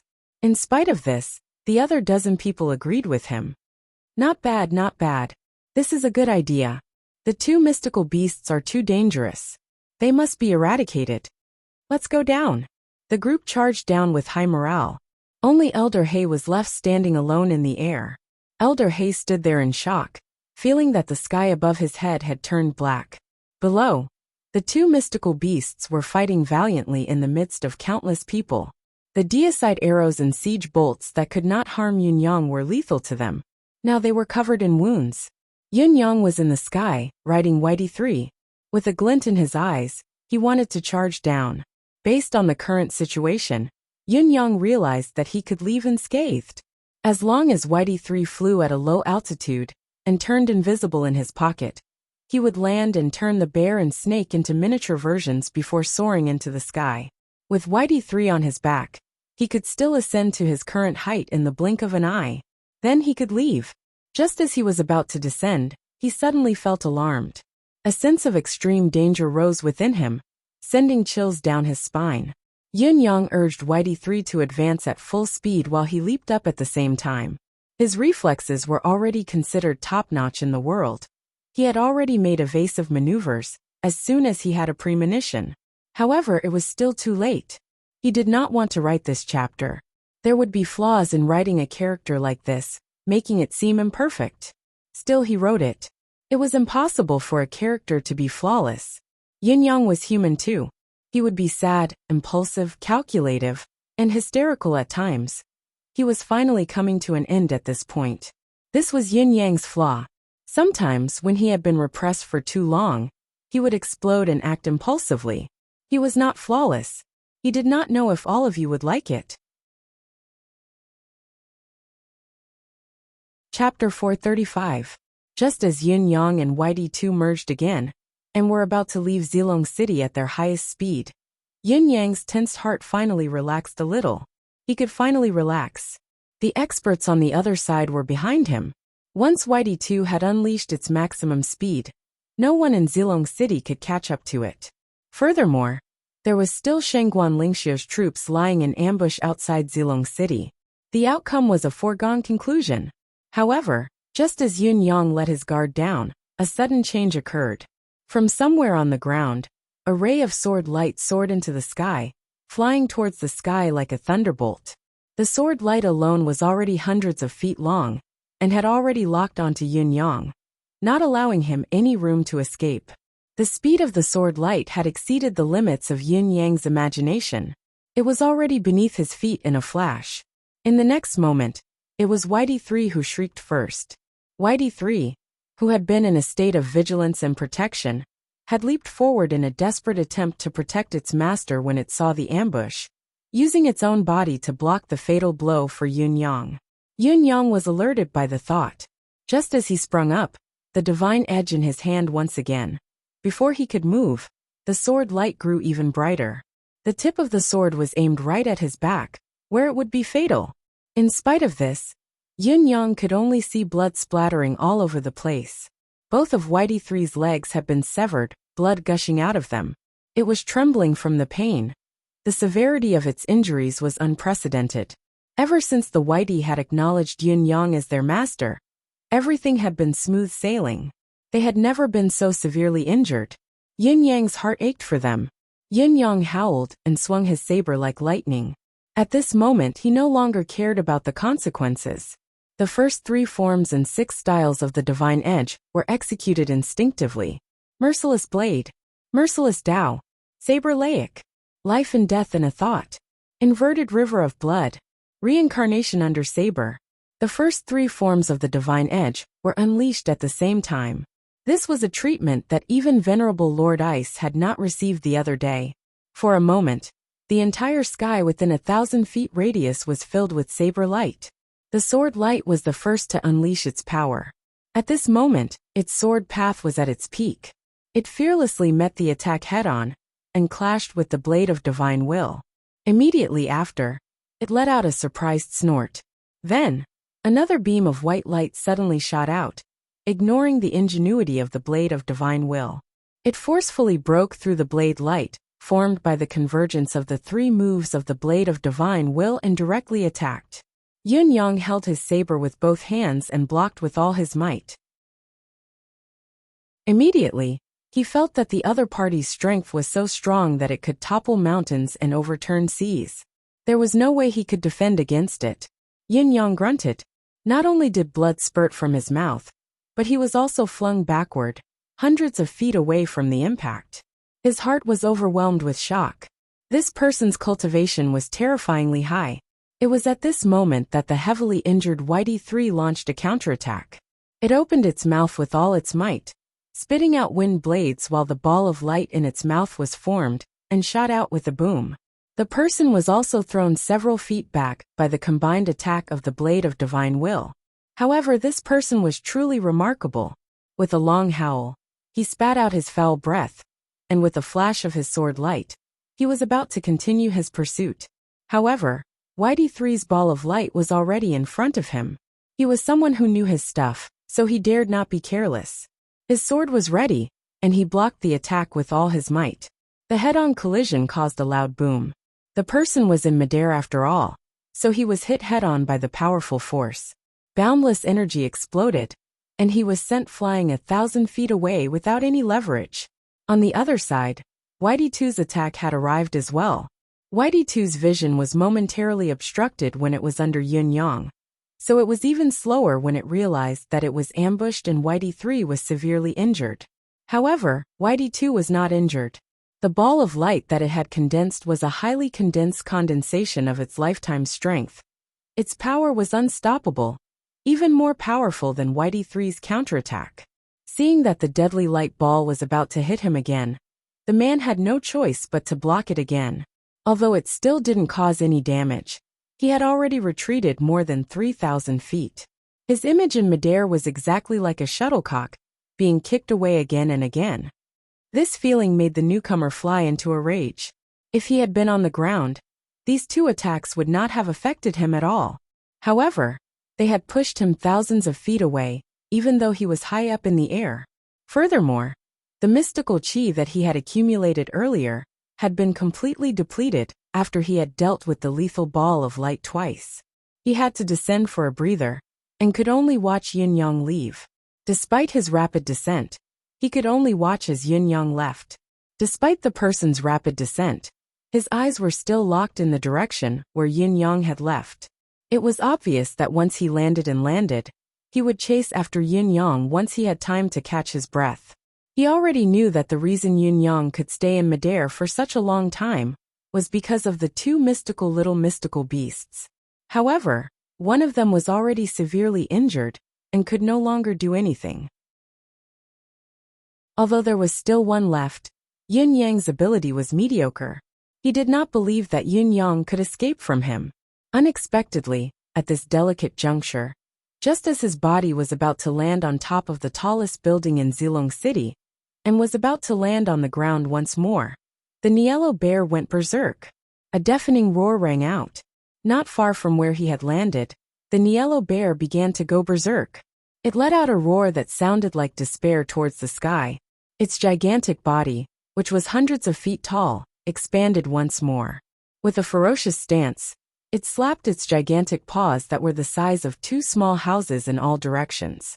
With a stomp of its hind legs, the Zio soldiers nearby were shocked to witness an unbelievable scene. The Niello bear's gigantic body suddenly soared into the sky. There was a saying that went, "I can jump higher than a mountain because a mountain can't jump." What if a mountain could really jump? As for how high it could jump, that was secondary. The key was how much damage it could cause after it jumped. How much damage could it cause? This was basically unimaginable. It was beyond the scope of an ordinary person's imagination anyway. Now, however, a certain bear had gone beyond its limits and soared into the sky. It was the state that was closest to the so-called mountain leap. The Niello bear soared into the sky, leaping more than 300 feet into the air. Then, it let out another deafening roar. Immediately, its huge body made a half-turn.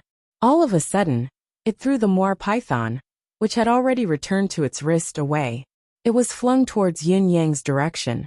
This king of mystical beasts, known for its strength, had actually made the most difficult choice in its life at this moment. It had turned the most powerful force that it could unleash in its entire life into a single throw. The force of this throw was astounding. It had actually flung the moir python thousands of feet away. Yin Yang was sent flying by the opponent's tyrannical force. He spat out blood as he retreated. His vision was a little blurry now. The opponent's sword energy had pierced his body the moment it broke through destiny's convergence, causing Yin Yang's limbs and bones to feel as if they were being cut by countless knives. Just as he was in excruciating pain, he saw the moir python in the form of a small snake suddenly appear in front of him with a swoosh. Yin Yang stretched out his hand almost instinctively and caught the moir python in his hand. The moir python that was already covered in wounds turned its head forcefully, ignoring the fact that its body was about to break. Its eyes were staring into the distance behind it.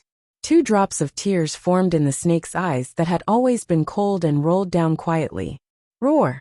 After flinging the moir python away, the Niello bear's sturdy body let out a third deafening roar.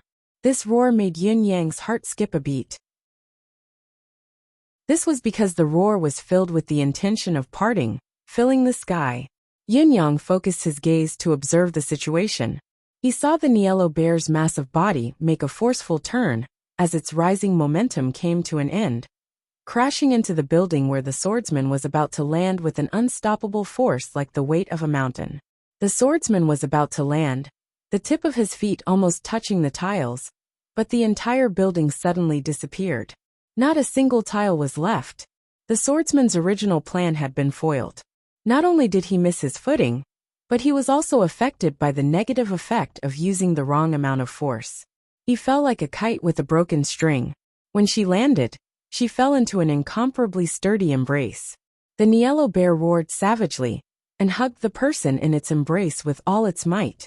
Then its 2 bare paws slapped furiously as if it had gone mad. Chapter 436. The man did not have the time to catch his breath.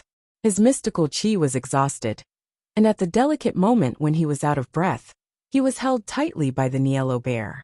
For a moment he could only exhale but could not inhale.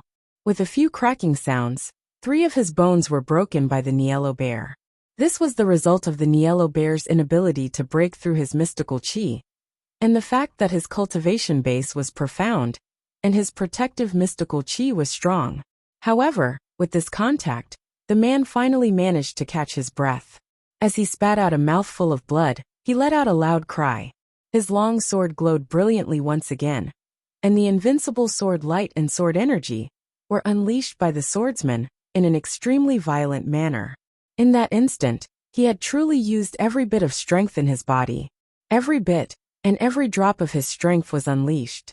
The man's heart was filled with boundless hatred, hating the black bear that had ruined his plans. Not only did this bear deserve to die, it had to. The Niello bear continued to roar wildly, not backing down at all, as it engaged the swordsman in battle. The man and the bear fought in the collapsing buildings, causing dust and smoke to billow. Yin Yang's eyes were suddenly filled with tears. The swordsman's true ability was above Yin Yang's. Even if the Niello bear, who could not even defeat Yin Yang, had the upper hand in the beginning, it was impossible for it to win. The swordsman knew this, Yin Yang knew it, and the Niello bear knew it as well. However, it had still done so, without any hesitation. Just like Yin Yang, it had been impulsive for the sake of friendship. It had no regrets even if it died. Before the battle of certain death, he had first thrown the moir python, the opponent that he had been pestering for his entire life, out. The meaning was obvious. I'll cover the retreat, you go and survive. The moir python hissed, trying desperately to break free from Yin Yang's grip and rush back. Yin Yang held on to its body tightly, holding the heavily injured Whitey 3 in his arms, and tossing out 2 balls of spiritual chi of vitality. Then he flew towards the west gate. He had been impulsive once. He could not be impulsive a second time. If he and the moir python were to rush back, then the meaning of the little bear's sacrifice would be lost. Therefore, Yin Yang left decisively. However, as he was escaping, he could not help but turn back to look. His heart was throbbing with pain. He hoped that the sturdy body would still be able to rush over and catch up to him. Once again, he transformed into that silly mini bear. However, although the voices behind him were still chaotic, they gradually calmed down. Yin Yang sighed softly and sped up. He could already see the shadow of the West City gate. Whitey too suddenly dropped to the ground. In spite of this, Zio's army obviously did not want to give up. More fireworks were shot into the sky, informing the troops stationed far away outside the city to begin mobilizing and encircling them, hoping for a fluke. It was their last effort. Although leaving Zilong City would mean that Supreme Cloud's manifestation powers would be restored, he was not alone now. There were 200 to 300 of them. Supreme Cloud could turn into the wind and clouds and leave. But what about the others? With the others holding him back, before these people were all dead, it was believed that Supreme Cloud would not abandon them. This meant that Zio still had a chance to kill Supreme Cloud. Follow me. Everyone advance on the official road. Once they left Zilong City, Yun Yang sensed the spiritual chi situation between heaven and earth at once. He realized that the coverage of Zilong City's spiritual restraining formation was wider than he had expected. It was not something that could be recovered immediately once they exited Zilong City. They had to walk a little further before they could shake off this damned formation. Naturally, he took the lead without another word. He was still pretending to be Elder Yin, so Shangguan Lingxiu did not recognize that the Supreme Cloud in front of her was actually her sweetheart, Yin Yang. However, out of her absolute trust in Supreme Cloud, she would execute his orders without hesitation. Everyone followed Yin Yang in a straight line. After sprinting for more than 10 miles, the pursuers behind them could already be heard rumbling noises. Dust filled the air. It was obvious that Zio's army had deployed their cavalry. Only the speed of a cavalry could catch up to the cultivators, who were sprinting at full speed. Yin Yang sucked in a few deep breaths. He had already swallowed a dozen healing spiritual pills that Lei Dongtian had given him along the way. In addition to Emmy, a natural cheat, his body had recovered considerably. After charging another 500 feet forward, Yin Yang's expression changed abruptly. He could finally feel the spiritual chi of heaven and earth that he had not felt for a long time. The long-awaited spiritual chi of heaven and earth was dancing in the air like fairies. They had charged out of the formation. Yin Yang realized it immediately. Yin Yang was not the only one who felt it. Shangguan Lingxiu and the rest felt it too. The moment they arrived, it was as if they had crossed some barrier and freed themselves from some shackles. Even the air they breathed was exceptionally fresh. Their minds cleared up at once. Shangguan Lingxiu instinctively knew one thing. They had escaped from danger this time. Their journey ahead was free of worries. Freed from the restraints of the spiritual restraining formation, Supreme Cloud's manifestation powers had been reactivated. What else in this world could threaten Supreme Cloud? Continue to retreat at full speed. I'll bring up the rear. Yin Yang was still carrying old Dugu as he said decisively, "We're no longer within the range of Zilong City's spiritual restraining formation. I'd like to see if Zio's army still has the ability to do anything to me." Shangguan Lingxiu agreed without hesitation. She saluted as she sprinted and whistled as she sprinted forward. When they passed by a forest not too far away, dozens of people galloped out with hundreds of horses. They were the people Shangguan Lingxiu had arranged beforehand. This was a more secluded spot at the border of Zilong City's spiritual restraining formation, so it was only natural that they had set up a backup plan here. Everyone then leaped onto the horses as they galloped, leaving a trail of dust in their wake. Everyone knew that they would not be of any help to Supreme Cloud if they were forced to stay and fight alongside him. They would only be a burden to him. Leaving Zio's territory as soon as possible would be the best assistance to Supreme Cloud. Only Yun Yang was left at the back of the group. He continued to walk slowly, step by step, breathing in the spiritual chi of heaven and earth carefully. He told himself inwardly, "From now on, I shall never step foot into the territory of this spiritual restraining formation for the rest of my life." Behind him, there were countless pursuers coming from all directions. Everyone could see Supreme Cloud, who was walking slowly on the road. Why was he walking so slowly? Could it be?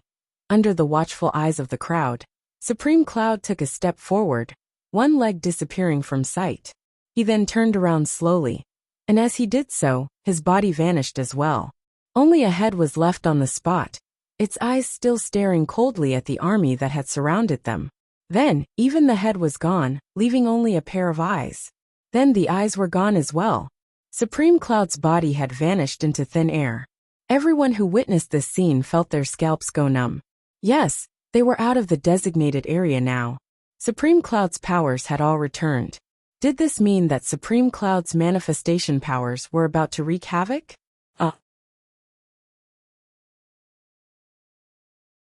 Chapter 437. Suddenly, the howling wind in the air grew louder and more ferocious. All of the pursuers were shocked to see this scene. They all gave the order to stop their pursuit. What was the point of giving chase now? Could they destroy the wind and clouds? But could they destroy the water and fire? Right now, Zio's army no longer had the ability to kill Supreme Cloud. This was a fact that Zio's army did not want to admit. But they had to. Even though they had stopped, the changes in the sky did not stop. For a moment, the wind blew, and the clouds surged as countless dark clouds began to converge. Bolts of lightning streaked across the sky like giant silver snakes. Suddenly, a strong gust of wind blew and lightning flashed. It was as if the heavens had been extremely enraged by something, striking down on the tens of thousands of soldiers. A voice spoke faintly in the air. Perhaps it's been too long since you've tasted this feeling? Use your lives to savor it. You can do anything. However, no matter what you do, don't cross the bottom line of being human. Clouds were made of water, but they were lighter than water, floating above the 9 heavens. Ever since Yin Yang had cultivated the holy water charm, he had a deeper understanding of his cloud manifestation cultivation method. Furthermore, after his trip to the lunar river and his cultivation of the holy water charm to the 2nd stage, he had achieved a new level of advancement. Strictly speaking, it should be the combination of the various divine arts to further improve. Using his cloud manifestation cultivation method as a base, and the holy water charm as a guide, Yin Yang had conjured boundless dark clouds, stirring up the wind and thunder to form the current storm, lightning, and rumbling thunder. It was a combination of the 4 manifestation powers. In the past, Yin Yang had turned into dark clouds as well, but it had mostly been to deceive others and conceal his tracks. This time, with the aid of the holy water charm, the dark clouds he had conjured were truly dark clouds. They stretched endlessly, and were the pivot that connected the wind and thunder. With a furious roar in the sky, lightning bolts came crashing down from the sky. Countless lightning bolts filled the sky in an instant, and rained down like a torrential rain. The army that had gathered here immediately fell into chaos. Even the warhorses that had been trained for a long time were extremely terrified when faced with this sudden change in the weather. They ran and jumped uncontrollably, trampling all over the place. Countless soldiers were struck by the lightning bolts. Those who were covered in wounds and blood were considered lucky. There were even more who were turned into charcoal. After a while, the wind in the air grew stronger. Zio's soldiers were thrown off their feet, unable to stand or open their eyes. Many of them were sent rolling on the ground by the wind. Under such circumstances, the lightning bolts were still falling from the sky. The situation was extremely dire. No, the dire situation that Zio's soldiers had to face was not the worst yet. While countless soldiers were struggling to move, and had fallen into an unprecedented state of chaos, the ground was changing as well. The surface temperature rose rapidly, and the layer of snow that had piled up on the ground melted continuously. In the span of a few breaths, there were patches of grass exposed on the ground, while the surrounding trees were drying out rapidly. With a strange bang, a ball of flame suddenly appeared. Then this ball of flame spread out, and in the blink of an eye, it was like a prairie fire. From Supreme Cloud's traceless figure to the sudden change in the weather, dark clouds covered the sky, wind and thunder converged, and finally, a single spark ignited the prairie. The entire process took less than the time it took to drink a cup of tea. Tens of thousands of Zio soldiers were in a state of chaos. There was no longer any discipline to speak of. In a trance, Supreme Cloud's figure suddenly reappeared in front of them. He was still dressed in the same cotton robes as before, advancing quietly like a carriage. His speed was still not very fast. However, no one dared to chase after him. The Zio mystic cultivators who had chased him out of the city stood where they were, their expressions complicated. None of them dared to move recklessly. Such a celestial phenomenon was proof that Supreme Cloud's divine powers had been restored, and that he had truly cultivated the divine powers of the other 9 Supremes. Moreover, he had integrated them and mastered them so effortlessly that he could command them, as if they were his own limbs. Faced with such a Supreme Cloud, no one in this world dared to say that they could act recklessly. "I'll be back in an hour."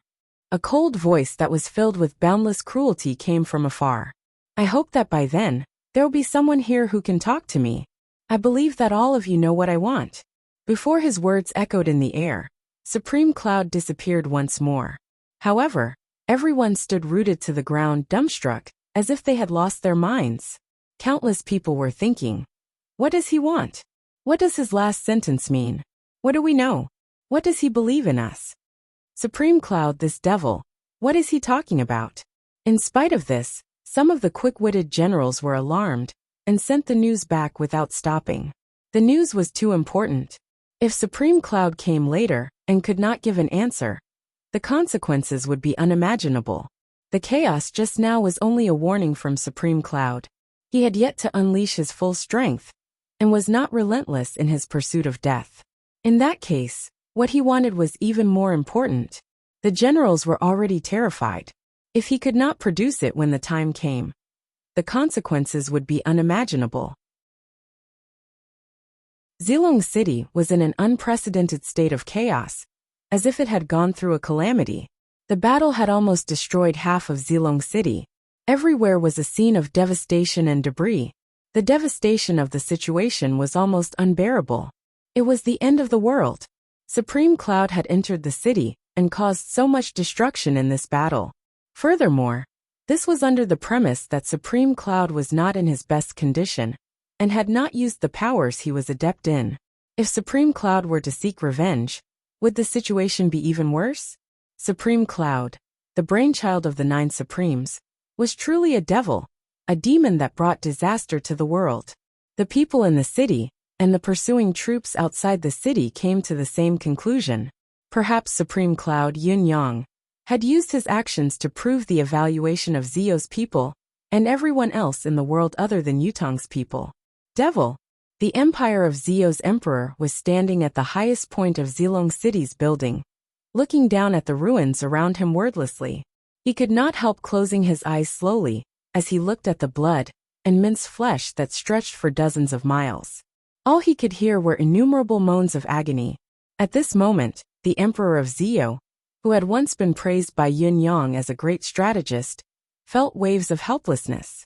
It was a sense of helplessness and disappointment that came from the bottom of his heart. His gaze was a little hollow, a little unfocused, a little helpless, but it was mostly resentment and sorrow. After a while, his gaze slowly swept across the faces of the 20 officials beside him. Zio's think tank, the head of the civil officials, the Chancellor Lan Wuxin, was also dumbfounded. His face was ashen, as if he had aged 100 years within a day. It was an expression that said there was nothing left to live for. The emperor of the Empire of Zio knew very well that the source of this incident was the trouble caused by the children of a few noble families who had gone out of the city to hunt. The Chancellor Lan Wuxin was the culprit of this incident. It was this old thing who had single-handedly invited his enemy, Supreme Cloud, into the heavily guarded Zilong City. It was also him who had confirmed that Supreme Cloud was the phantom physician, god of wine, Feng Xiang'a. It was also him who had instigated the emperor to save Feng Xiang'a in hopes of recruiting him to serve Zio. It was also him who had sent the imperial treasure, the heart of Siderite, along with the imperial jade seal, to the enemy. The imperial treasure had been destroyed on the spot. Although the imperial jade seal had been returned in perfect condition, what had actually happened? Elder Yin had said that he wanted to steal the empire of Zio's fortune. It was most likely true. He would not have been so kind as to only take 1/10 of it. He had most likely taken all of it. In the end, it was still him who had personally escorted Supreme Cloud to the Board of Justice to meet the assassin. It was him. It was all him. Chancellor Lan Wuxin was to blame for everything that had happened. To say that such a crime was so heinous that even death could not atone for it was already the lightest of punishments. His entire family should be executed, his 9 generations of family annihilated. If it had been in the past, the Emperor of Ziyou would have killed Lan Wuxin long ago, executing his entire family. Now, however, he had no idea what was going on. He had no intention of holding Lan Wuxin accountable at all. He even felt a tinge of sympathy for him. After a while, the Emperor of Ziyou's gaze turned from lifeless to sharp and dangerous like a hawk. Chapter 438. It was not until all the civil and military officials lowered their heads that the Ziyou Emperor spoke. Only then did the Emperor of Ziyou's voice ring out calmly, devoid of any emotion. Ever since I've ascended the throne, I've always been confident. I thought that I had the heart to rule over the world, the will to conquer heaven and earth, the ability to reorganize the universe, the power to conquer Tianxian, and the plan to conquer the world. I've never been as disappointed as I am today. The Emperor of Ziyou's faint voice suddenly turned violent as he roared. It's not just disappointment. It's despair. Despair, do you understand? The Emperor of Ziyou's voice was like an injured beast, growling in grief and indignation.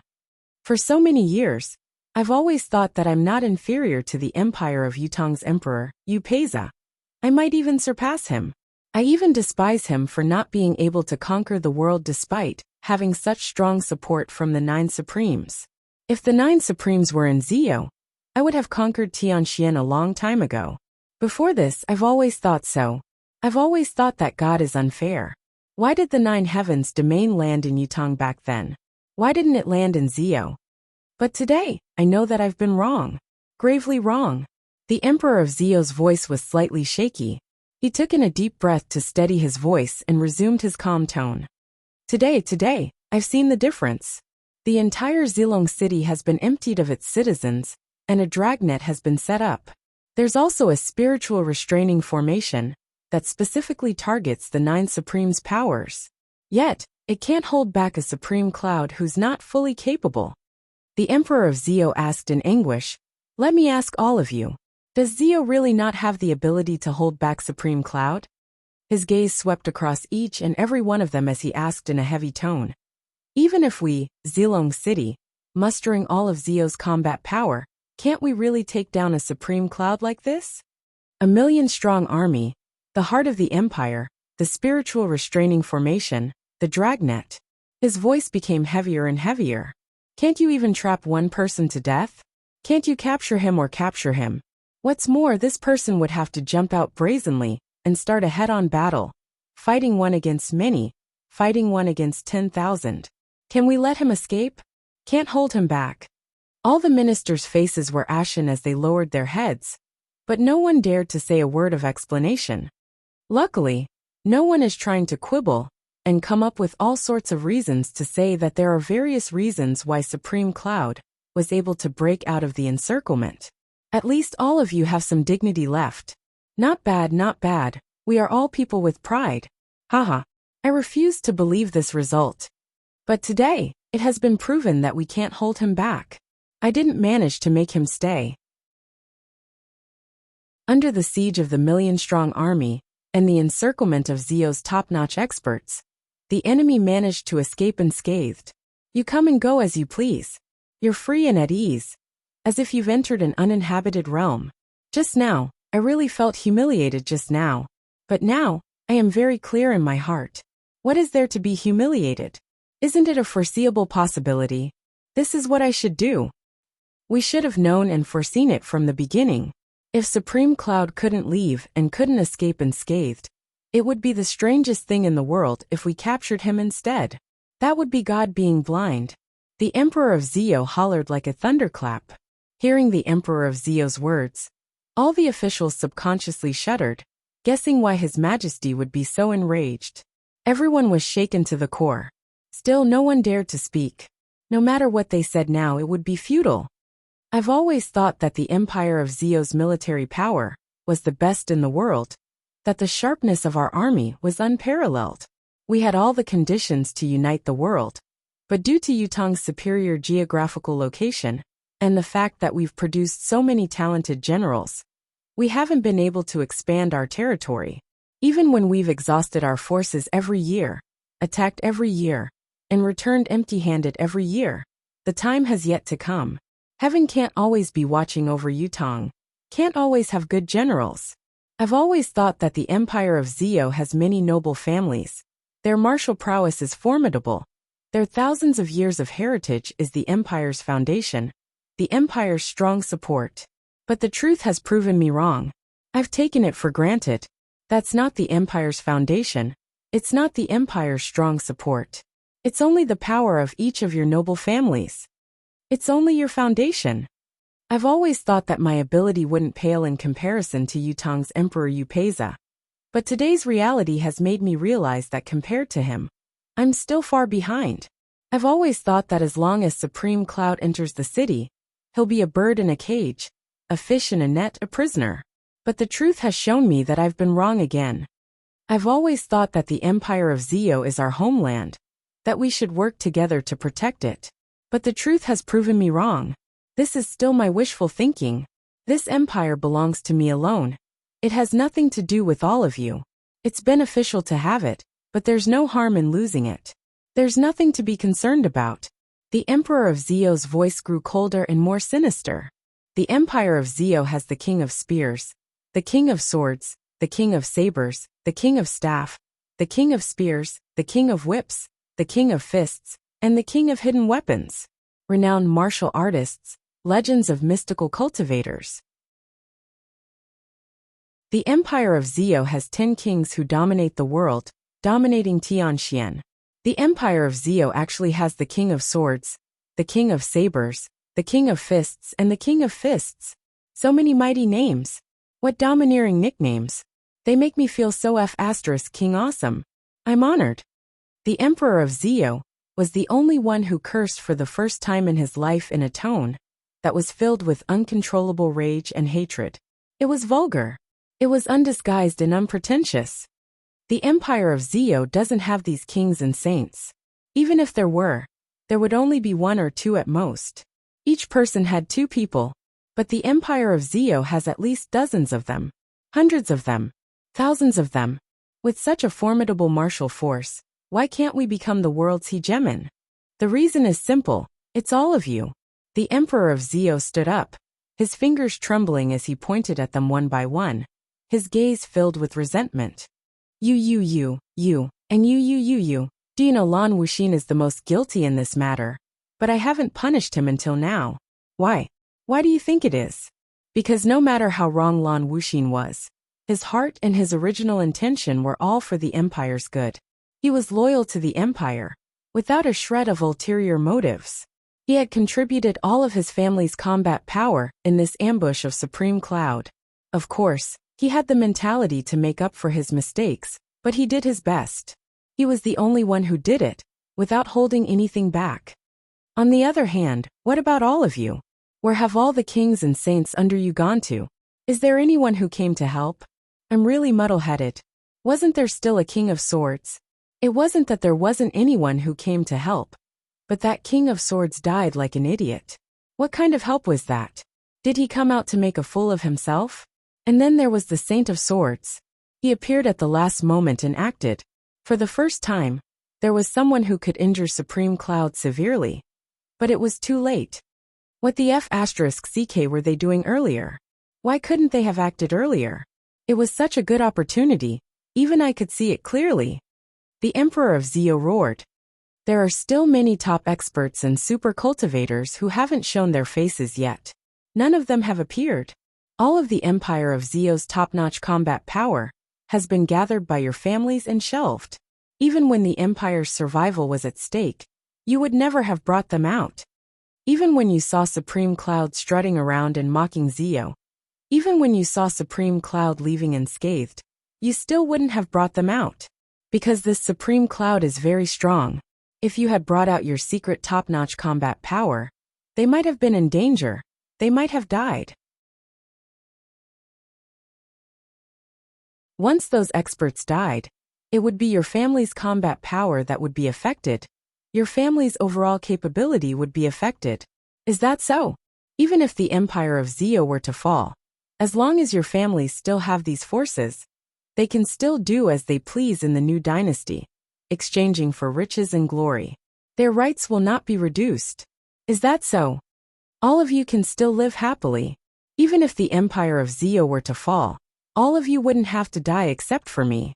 All you have to do is kneel and kowtow, say a few words, acknowledge another emperor in name, and all of you can still enjoy high positions and generous salaries, be dukes and marquises for generations to come. Therefore, this empire has always belonged to me. It belongs to me alone. It's not yours at all. Naturally, I wouldn't care about your concern. Today, I finally thought it through. I've thought it through. Yingaiheyu. Chapter 439. The Emperor of Zio was like a wounded lion, glaring fiercely at the civil and military officials present. I used to laugh at Yutong's emperor. He didn't have many noble families with strong foundations under him. Even when he had the help of some, they were all loyal to the empire, like the Lung family, the Shengguan family of generals, and the Fong family. However, these noble families had all lost their bloodlines in the years of war. There was no one to carry on their legacy. Only a legend remains. But what was the meaning of such a legend? What was its value? I used to think that they no longer had any superior martial power, that they were a pile of loose sand. They were only waiting for a suitable opportunity to disperse with a single strike. How could the Tower of Sand survive for long? But today, I finally know what Upeza has. I am truly envious and jealous of him. I was wrong. I was wrong from the very beginning. I was gravely wrong. So wrong that I can't explain myself. It's not that they don't have the so-called noble families with strong foundations. It's because Yutong's noble families have all died fighting for the empire. If it weren't for their sacrifice, how could Yutong, who was surrounded by enemies on all sides, have held on until now? To have the support of such noble families, to have such loyal officials, how can I not be envious and jealous? In the past, I was very fortunate that Zio still had so many elite martial artists. Zio would never have to worry, never to fall. Now I know the truth, I know the reality. It turns out that these elite martial artists in my eyes, the experts who guard Zio, are all cowards who are afraid of death. The reason they can live for so long is because they've never gone to the battlefield. They don't dare to go to the battlefield. That's why they've survived. Because they've never contributed to the empire, never contributed, never sacrificed. Of course they can survive. The so-called casualties of Zio's warriors, the gains and losses of Zio's land, and the empire of Zio's honor and disgrace. None of these matters mattered to them. Of course they could survive. Living a peaceful life is the way to immortality. Therefore they, who have always existed in this world, have become kings. What kind of sages are they? Then, they have become your watchdogs. You heard me right. You. I've thought about it before. The Nine Heavens domain was indeed in Zio and not Yutong. I would have long unified the world. But now that I think about it, I was wrong. Indeed, the Nine Heavens domain had fallen into Zio back then. With so many powerful aristocratic families in my country, how could I have protected this piece of land? I have long lost my empire. If my Zio were to be attacked by 5 enemies like Yutong, how could I have defended myself? Not to mention 8 to 10 years, 3 to 5 years. Even if it is only a year and a half, I have no confidence. Yet, Yutong has been able to stand guard until now. Their ambition to conquer Tianxian has never died. What right do I have to be mentioned in the same breath as Emperor of Yutong, Upeza? The difference is too great, too great. Such an Emperor of Yutong. Extreme admiration. King Hell. What a great emperor, what a great ruler. The Emperor of Zio screamed at the top of his lungs. This is a King great emperor. Hoo. Emperor of Zio was panting heavily. None of the 20 or so ministers present dared to raise their heads to speak. The main thing was that he had nothing to say. Indeed, what the Emperor of Zio had said was the undeniable truth. Zio's military might could not keep Supreme Cloud, who had all his power sealed away. What kind of joke was this? It was impossible. However, there were still hundreds of thousands of troops attacking from all sides. The encirclement was so tight that not even a fly could escape. Could Supreme Cloud have ascended to heaven? Everyone was thinking that they should wait a little longer. Perhaps, the experts of the other families would have made their move and taken care of Supreme Cloud. The risk of loss would be borne by the other families. It was enough as long as they did not suffer any losses. As long as their combat power could be preserved, they might even be able to annex other forces and territories after this war. Just like that, they waited and waited, until when everyone felt that things were not looking good, and began to make their move, Supreme Cloud had ascended to heaven. They were only a short distance away from leaving the city. They were only one step away from it. By then it would be too late to do anything. It would be too late to even regret it. Selfish. Self-serving. These 2 points had ruined the Empire of Zio's chance to completely destroy the 9 Supremes. The Emperor of Zio was remorseful. Lan Wuxin, Chancellor Lan, you've done your best in dealing with Supreme Cloud. The Emperor of Zio said softly. I don't blame you. Lan Wuxin sobbed, tears streaming down his face. I'm only curious now. The Emperor of Zio said with his eyes closed. The Emperor of Yutong, Yu Peiza. How did he withstand the storm from all sides? I ask myself, if I were in his shoes, how would I have handled it? All the civil and martial officials looked ashamed. The Emperor of Zio's harsh words had spoken to the deepest part of everyone's heart. Although it was uncomfortable, it made sense. This was the truth. Many of them were ashamed and regretful. Just like what had been said earlier, it was too late. If regret was useful, there would not be so many regrets in this world. The Emperor of Zio's voice came faintly. Everyone, I've spoken my mind. Now it's your turn to ask yourselves, if things were to start over, would you still do the same?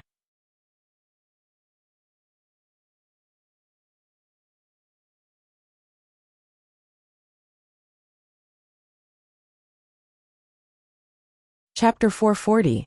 Someone seemed to have thought of something, but he was filled with shame at the moment, not daring to speak. Don't you want to speak? Do you know why he's so confident that we can give him what he wants?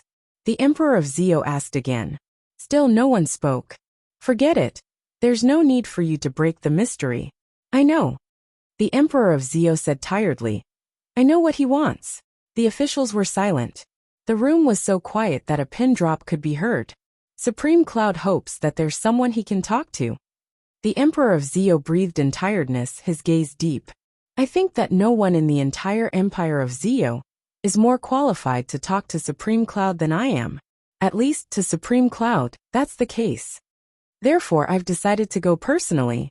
I want to personally experience Supreme Cloud's extraordinary means. The Emperor of Zio said indifferently. All of you can go as well, if you dare to go. Your Majesty, you mustn't. As the saying goes, a gentleman does not stand under a collapsing wall. An official stood up to stop him. Supreme Cloud is cunning, and has many dangerous tricks up his sleeves. Your Majesty, with your invaluable status, how can you put yourself in danger? You're thinking too highly of him. The Emperor of Zio said slowly. Think highly of him? Hehe, just based on today's battle, I think highly of him. Who in the entire Empire of Zio would dare say that they look down on Supreme Cloud? Even the entire Empire of Zio's citizens should worship this emperor. As for the invaluable status, a gentleman does not stand under a collapsing wall, and so on. A hint of mockery hung at the corners of the Emperor of Zio's lips. It's all right. Even if I'm killed by Supreme Cloud on the spot, I'll have no regrets. Just take it that the Empire of Zio has perished today. The words were too serious, too heavy. These officials have sinned. When the ministers heard this, they all knelt on the ground, their bodies trembling. Sinned? His Majesty chuckled, wanting to say something but refrained from doing so. It's decided then. Everyone go. The Emperor of Zio said faintly. Everyone here, especially the high officials of these noble families, go. Even one less won't do. A gentleman doesn't stand under a collapsing wall. You'd better not tarnish the reputation of a gentleman. His gaze was cold and eerie, full of killing intent. If anyone doesn't go today, I will execute their entire family. Do you think I dare or not? Is it possible? The officials originally wanted to persuade him again, but when they heard this, they all shuddered. Looking at the Emperor of Zio's murderous expression and the undisguised ferocity in his eyes, everyone knew that he was not joking. Regardless of life or death, we will definitely accompany your majesty. Everyone shouted in unison. A mocking smile tugged at the corners of the Emperor of Zio's lips as he said, "As long as all of you go, I will be safe. In this world, who would be able to kill me in front of all my officials? I am 100% sure of this." Ha ha ha. His last laugh was filled with sorrow. At this moment, no one could understand what this ruler of a nation was feeling. Furthermore, no one knew that his heart had lost all hope and was filled with despair. His heart had already turned completely cold. As the saying went, the power of heaven was unpredictable. Accompanying a ruler was like accompanying a tiger. Rulers were all temperamental, and so on. It was also said that the royal family had no kin, that the emperor was cold-blooded, that the ruler was arbitrary, and that he was alone. There was also the saying, "When the birds are all gone, the fine bough is hidden. When the cunning hare is dead, the hound is cooked." Countless emperors had disappointed their loyal officials. Countless emperors had disappointed their loyal officials.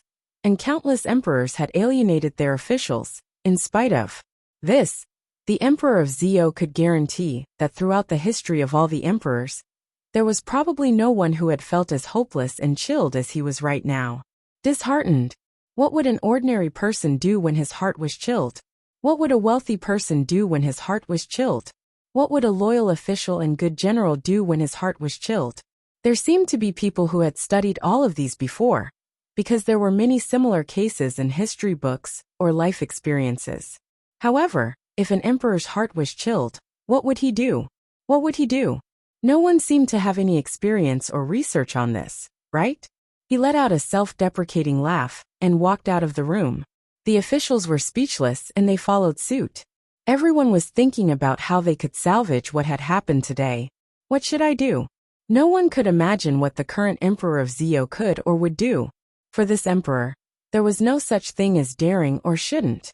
Outside the city, the Emperor of Zio stood there naturally, surrounded by troops and officials, as well as the personal guards they brought with them. The mockery at the corner of the Emperor of Zio's lips deepened. That's right, I'm not wrong at all. Once their own safety was involved, wouldn't the Sword King, Saber King, Sword Saint, and Saber Saint all come? Therefore, as long as all of my officials are by my side, no one in this world can kill me.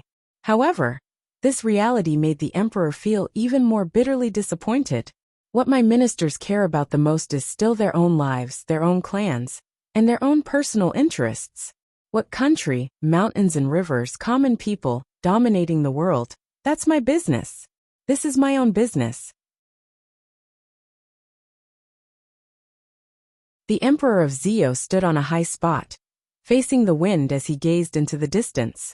He suddenly realized that he yearned to meet Supreme Cloud, the legendary Supreme Cloud.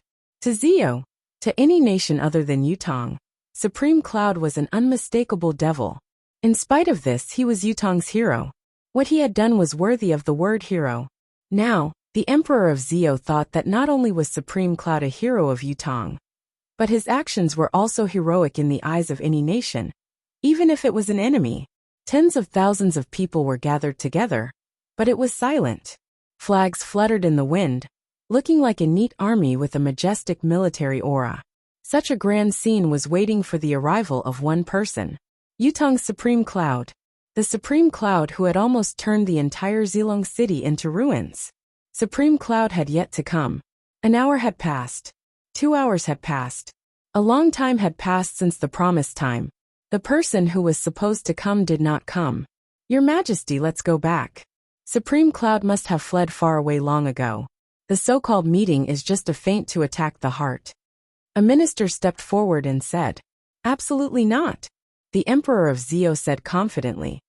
If you had said this, I wouldn't have come at all, because I disdain it. However, since Supreme Cloud has said it, he will definitely come. He will definitely come. This sentence made all the ministers choke and speechless.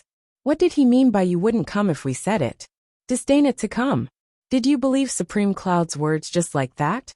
We've served you for so many years. Is this what we get in return? We've been Zio's officials for generations. Is this what it's like? Even the most basic trust was gone. Your Majesty. Lan Wuxin took 2 steps forward with his back hunched.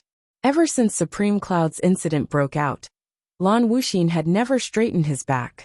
Your Majesty, be careful with your words. The Emperor of Zio's eyes glinted inexplicably as he said with a smile. I know. He was harsh and sarcastic to those who had done nothing wrong. But to Lan Wuxin, who was the most guilty, he was kind and gentle. This state of affairs displeased all the officials, their dissatisfaction growing. What have we done? If it wasn't for Lan Wuxin's meddling, would the current situation have come to this? If it wasn't for Lan Wuxin, would half of Zilong City have been destroyed? If it wasn't for Lan Wuxin, would 100,000 soldiers have been killed? If it wasn't for Lan Wuxin, now that we're here, why is the culprit unscathed while we have to bear so much blame? Your Majesty, isn't this too unfair? Aren't you being too biased? For a moment, no one said anything, but the resentment in their hearts was already boiling. Time passed quietly, but Supreme Cloud did not come.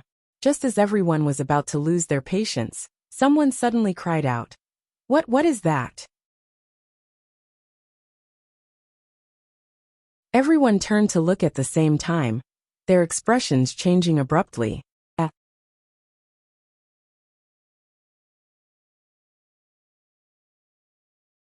Chapter 441. As the crowd turned their attention to the anomaly, their gazes turned into extreme shock. Far away on the horizon in front of them, a boundless wave of white that seemed to connect to the horizon. It came crashing down, blanketing the sky and the earth. The wave came very quickly. In just a quarter of an hour, it was already hundreds of feet away from the crowd. The Emperor of Zio's eyeballs were about to pop out of their sockets. He moaned in despair and murmured, That's the lunar river's water. Everyone's faces were drained of all color when they saw the sudden change. Everyone realized what was sweeping towards them. It was the lunar river's water. Supreme Cloud had returned to direct the flow of the lunar river to this place. Among the 9 Supremes, Supreme Water had the ability to manipulate water. But now, it seemed that Supreme Cloud's ability to manipulate water had been further enhanced. What did it mean to direct the lunar river's water to Zilong City and change the course of the entire lunar river? To put it simply, it was not a problem for the lunar river's water to turn the entire empire of Zio's Zilong City into a swamp. Thousands of miles of land would become another ocean in the Tianxian continent in a very short amount of time.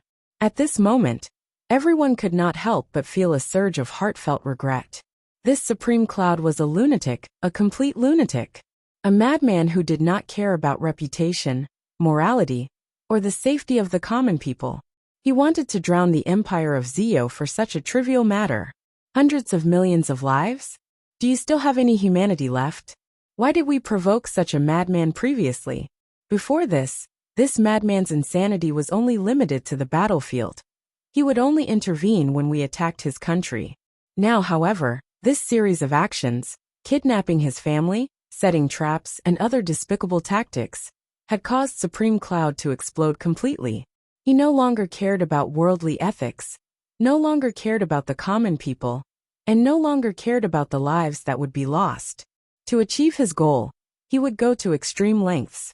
As long as the lunar river's water flowed into the empire of Zio, it would truly be the end of the world.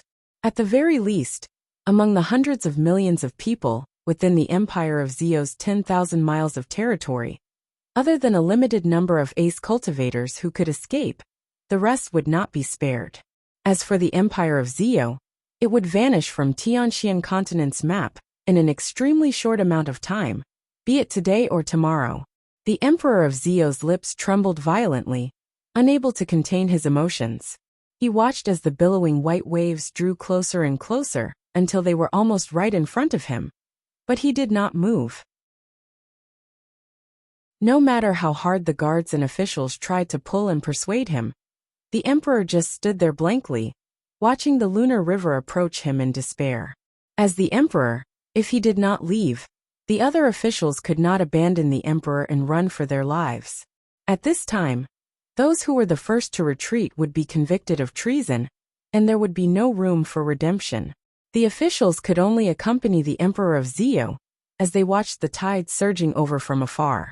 Their faces were pale, their souls leaving their bodies as their legs trembled. However, after a while, the crowd was pleasantly surprised to find that the sudden tide before them was very strange. The tide was ferocious, but when it was 100 feet away from the crowd, it stopped abruptly and did not come any closer.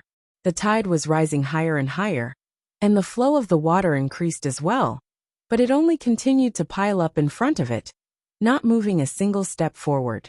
Zio's emperor and officials were witnessing the wonder of this lifetime at the same time. 100 feet away, the white waves surged into the sky. The surging waves had already reached a height of several tens of feet. It was like the Milky Way had been turned upside down. Within 100 feet, the ground beneath their feet was dry. There was not even a drop of water. This extreme contrast made everyone feel as if they were dreaming. Those who were observant immediately connected the dots and came to a realization. The current anomaly had to be man-made, and the culprit could only be one person, the brainchild of the 9 Supremes, Supreme Cloud. The current situation could be a show of force, a threat, or a terrifying toying with the Emperor of Zio. The empire of Zio's demise, and the lives of countless Zio citizens, were all within a single thought of that person. It was truly a matter of life and death with a single thought. As the waves in front of them grew higher and higher, the fear in everyone's hearts grew stronger and stronger. Just when everyone was at a complete loss, the waves in front of them suddenly surged in an even more violent manner. And on the cusp of the storm, within the shining white waves of water, something suddenly rapidly took shape. In the blink of an eye, a silhouette stood on top of the waves, floating like an immortal. The crowd could clearly see that the silhouette was formed by the gathering of water, but the silhouette's eyes, mouth, and nose were obviously Lord Supreme Cloud, who had just left Zilong City. "I'm sorry. In order to prepare a surprise for all of you, I couldn't come at the appointed time. I'm late. This is all because I thought too highly of myself. I hope that your Majesty of Zio will forgive me." Lord Supreme Cloud stood on top of the waves, as steady as a mountain. Although his words seemed to be an apology, everyone could hear the chilliness in his tone. How was that an apology? It was a demonstration of arrogance and condescension, looking down on ants. Who else in this world could draw the lunar river's water here? Who else could it be? Therefore, it was not that he thought highly of himself, but that he was demonstrating a fact.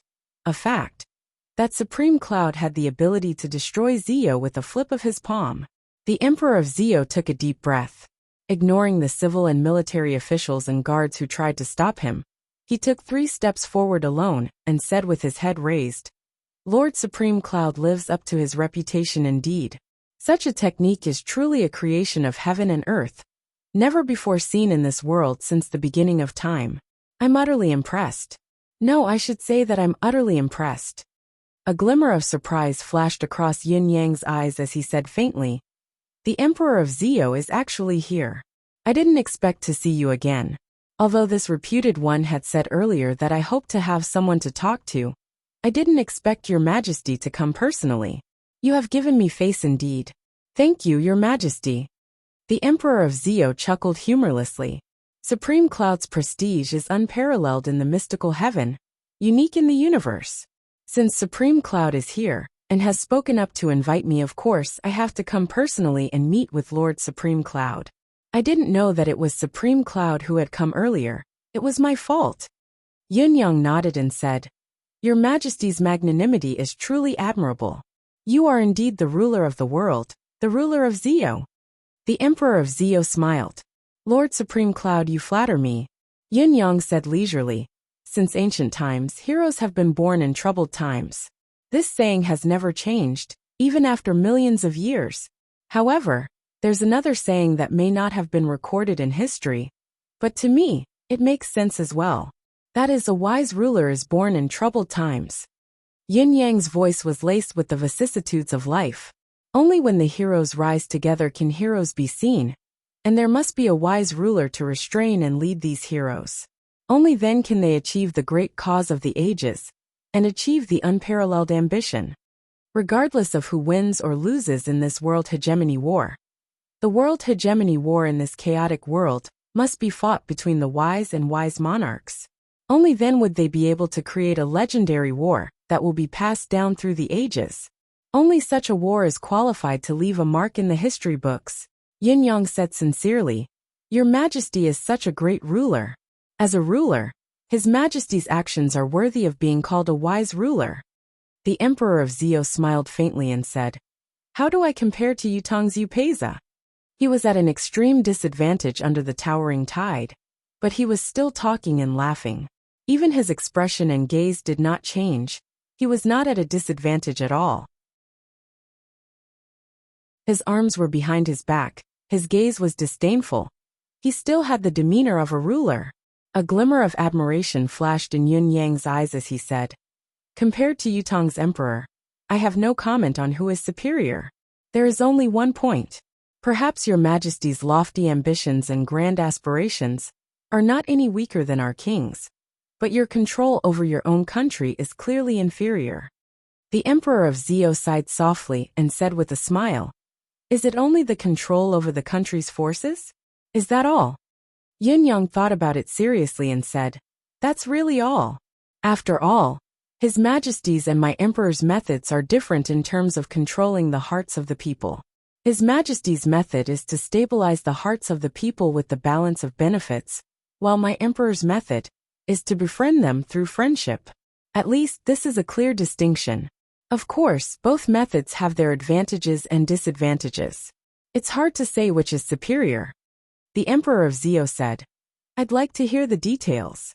Yunyang said, "Using political tactics, using the Emperor's mind to control his subordinates, showing the king's grace, this is how a king conducts himself. There's nothing wrong with it, and the benefits of doing so are obvious as well. The officials will naturally tremble in fear when they face such a king, not daring to be negligent in anything. The smooth flow of government affairs can be said to be the best method. However, the shortcoming of this method lies in the lack of camaraderie. This will undoubtedly cause such maintenance to crumble at the first blow." The Emperor of Zhou pressed on with interest. "For example? Simply put, it's difficult to make people serve you wholeheartedly. I believe the Emperor of Zhou has experienced this drawback before." Yunyang did not wait for the Emperor of Zhou to speak further and continued, "As for my Emperor, he treats people with sincerity. He treats his officials, especially the older ones, like his own brothers. Although there are suspicions and grudges, they're never too strong. He's always more lenient towards his family and friends. Of course, my Emperor's personality has also resulted in the Empire of Yutong having the most spies from other countries. This is an undeniable drawback of mine. It's difficult to keep any movement within Yutong's borders a secret. However, it's also easier to gain the loyalty of the officials and warriors. Otherwise, how could the Empire of Yutong have stood strong despite all these years of turmoil? The Emperor and his officials are of one mind. The generals and warriors serve with their lives. This ambition is unwavering. If Yutong hadn't fallen, Yutong would never have fallen. Countless families have voluntarily joined the war to defend the country. Even when they've fought until their heirs are all gone, they've continued to fight without regret." The Emperor of Zhou thought about it and nodded solemnly, saying, "I seem to understand, but there's still something I don't quite understand. It's not that your Majesty doesn't understand, but you want to use my mouth to say something to your officials, don't you?" Yunyang smiled. The Emperor of Zhou laughed and said, "Lord Supreme Cloud, please teach the officials a lesson on my behalf today." Yunyang thought about it and said, "Then let me give you the simplest and most direct example. A situation that would never happen in other countries. If Yutong were to fall one day and be conquered by the four empires, what you would get in the end would only be the destruction of Yutong. It would be impossible for you to conquer the hearts of Yutong's emperor and people, other than Yutong's millions of warriors who would fight to their deaths. Among the civil and military officials of Yutong's imperial court, those who would kneel and surrender when the country falls are at most 10 to 20%. And this includes the spies planted by the other countries. I dare even say that the other countries would never be in such a state. The Emperor of Zio said, "What if Zio falls? What does Lord Supreme Cloud think?" Yin Yang smiled faintly and said, "The one who asks the question should be the one who knows the answer best. If Zio falls, those who are willing to fight to their last breath will at most take up 10 to 20% of Zio's imperial officials. This is the most optimistic view, and I've said as much as I can." The Zio officials who were present glared at Yun Yang, but none of them dared to refute him. The Emperor of Zio guffawed when he heard the words, tears rolling down his cheeks as he clapped his hands and said, "That makes sense. That makes sense. Ha ha ha ha." Both were 10 to 20%. On one side were those who surrendered. Those who kneeled and served the enemy were 10 to 20%, including the spies in the other countries. On the other side, those who fought to their deaths were at most 10 to 20%, and this was the most optimistic assessment. These two 10 to 20% were both 10 to 20%, but the difference between them was like heaven and earth. They were two extremes that could not be mentioned in the same breath. Zio's emperor was still guffawing in front of him. He was laughing heartily, tears trickling down his cheeks along with his laughter. However, no one saw the tears in his laughter, because his back was facing the civil and military officials. Behind him, many of the Empire of Zio's civil and military officials wore expressions of unconcealable humiliation. Some were deep in thought with a frown, while others were sneering in disdain. Other than that, there were also some who were unmoved, not taking Yin Yang's words seriously at all. Everyone had their own encounters, choices, and standpoints in life. No one's choice was necessarily correct. It was just that it varied from person to person. These are the two paths of a ruler. It's hard to say which one is better or worse. Yin Yang said honestly, "Everything can only be judged by the final outcome. The winner becomes king.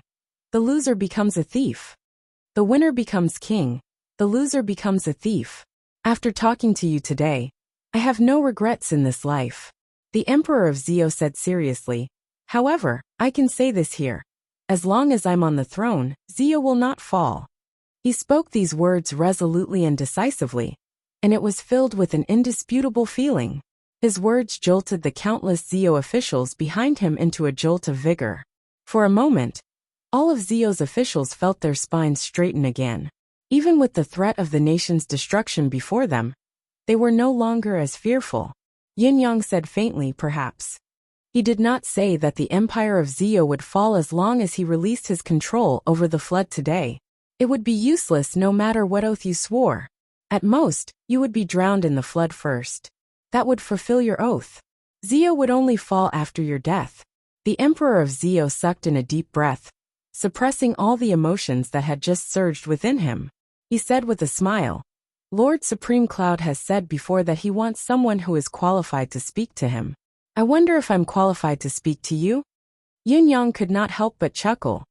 If even His Majesty can't do it, then no one else in the Empire of Zio is qualified. The Emperor of Zio said in relief, "That's good. Let me speak to Lord Supreme Cloud." Lord Supreme Cloud also said that we should know what you want. Yin Yang replied, "That's right. Since Your Majesty is here and has seen everything before you, Your Majesty will naturally know what I want."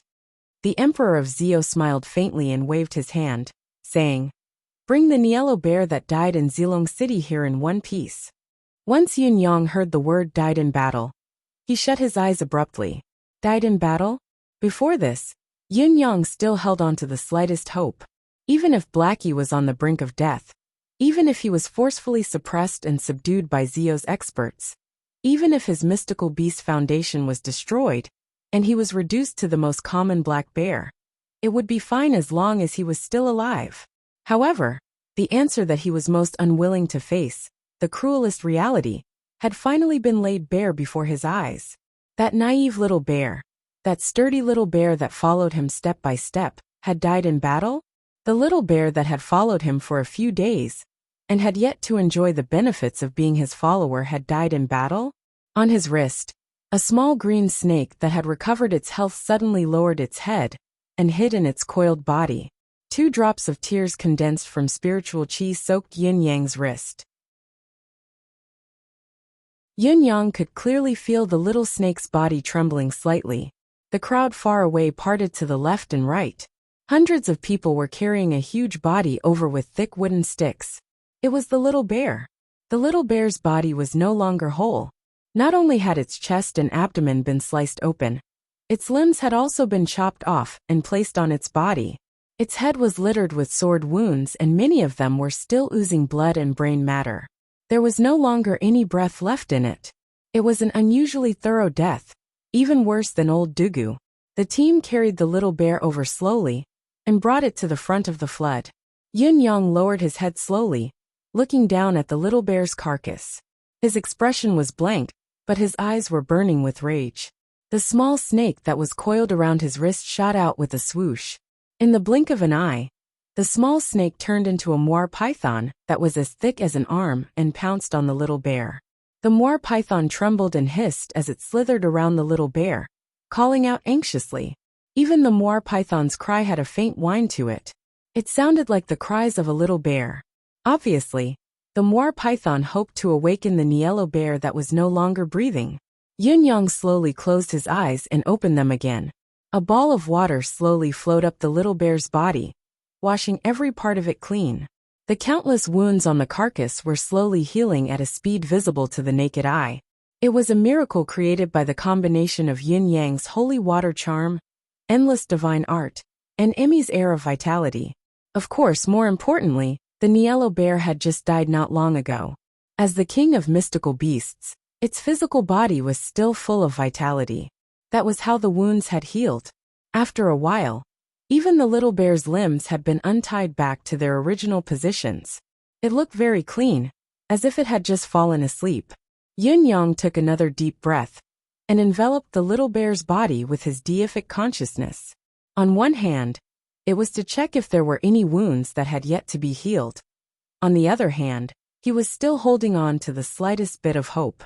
However, just as his deific consciousness reached the body, Yun Yang was enraged as he hollered, "Where is the little bear's mystical core?" His deific consciousness swept over the little bear. The mystical core, that should have been in the little bear's head, had disappeared without a trace. Yun Yang was instantly enraged. His murderous intent filled the air as he stared coldly at the Emperor of Zio and said coldly, "Emperor of Zio, where is my little bear's mystical core?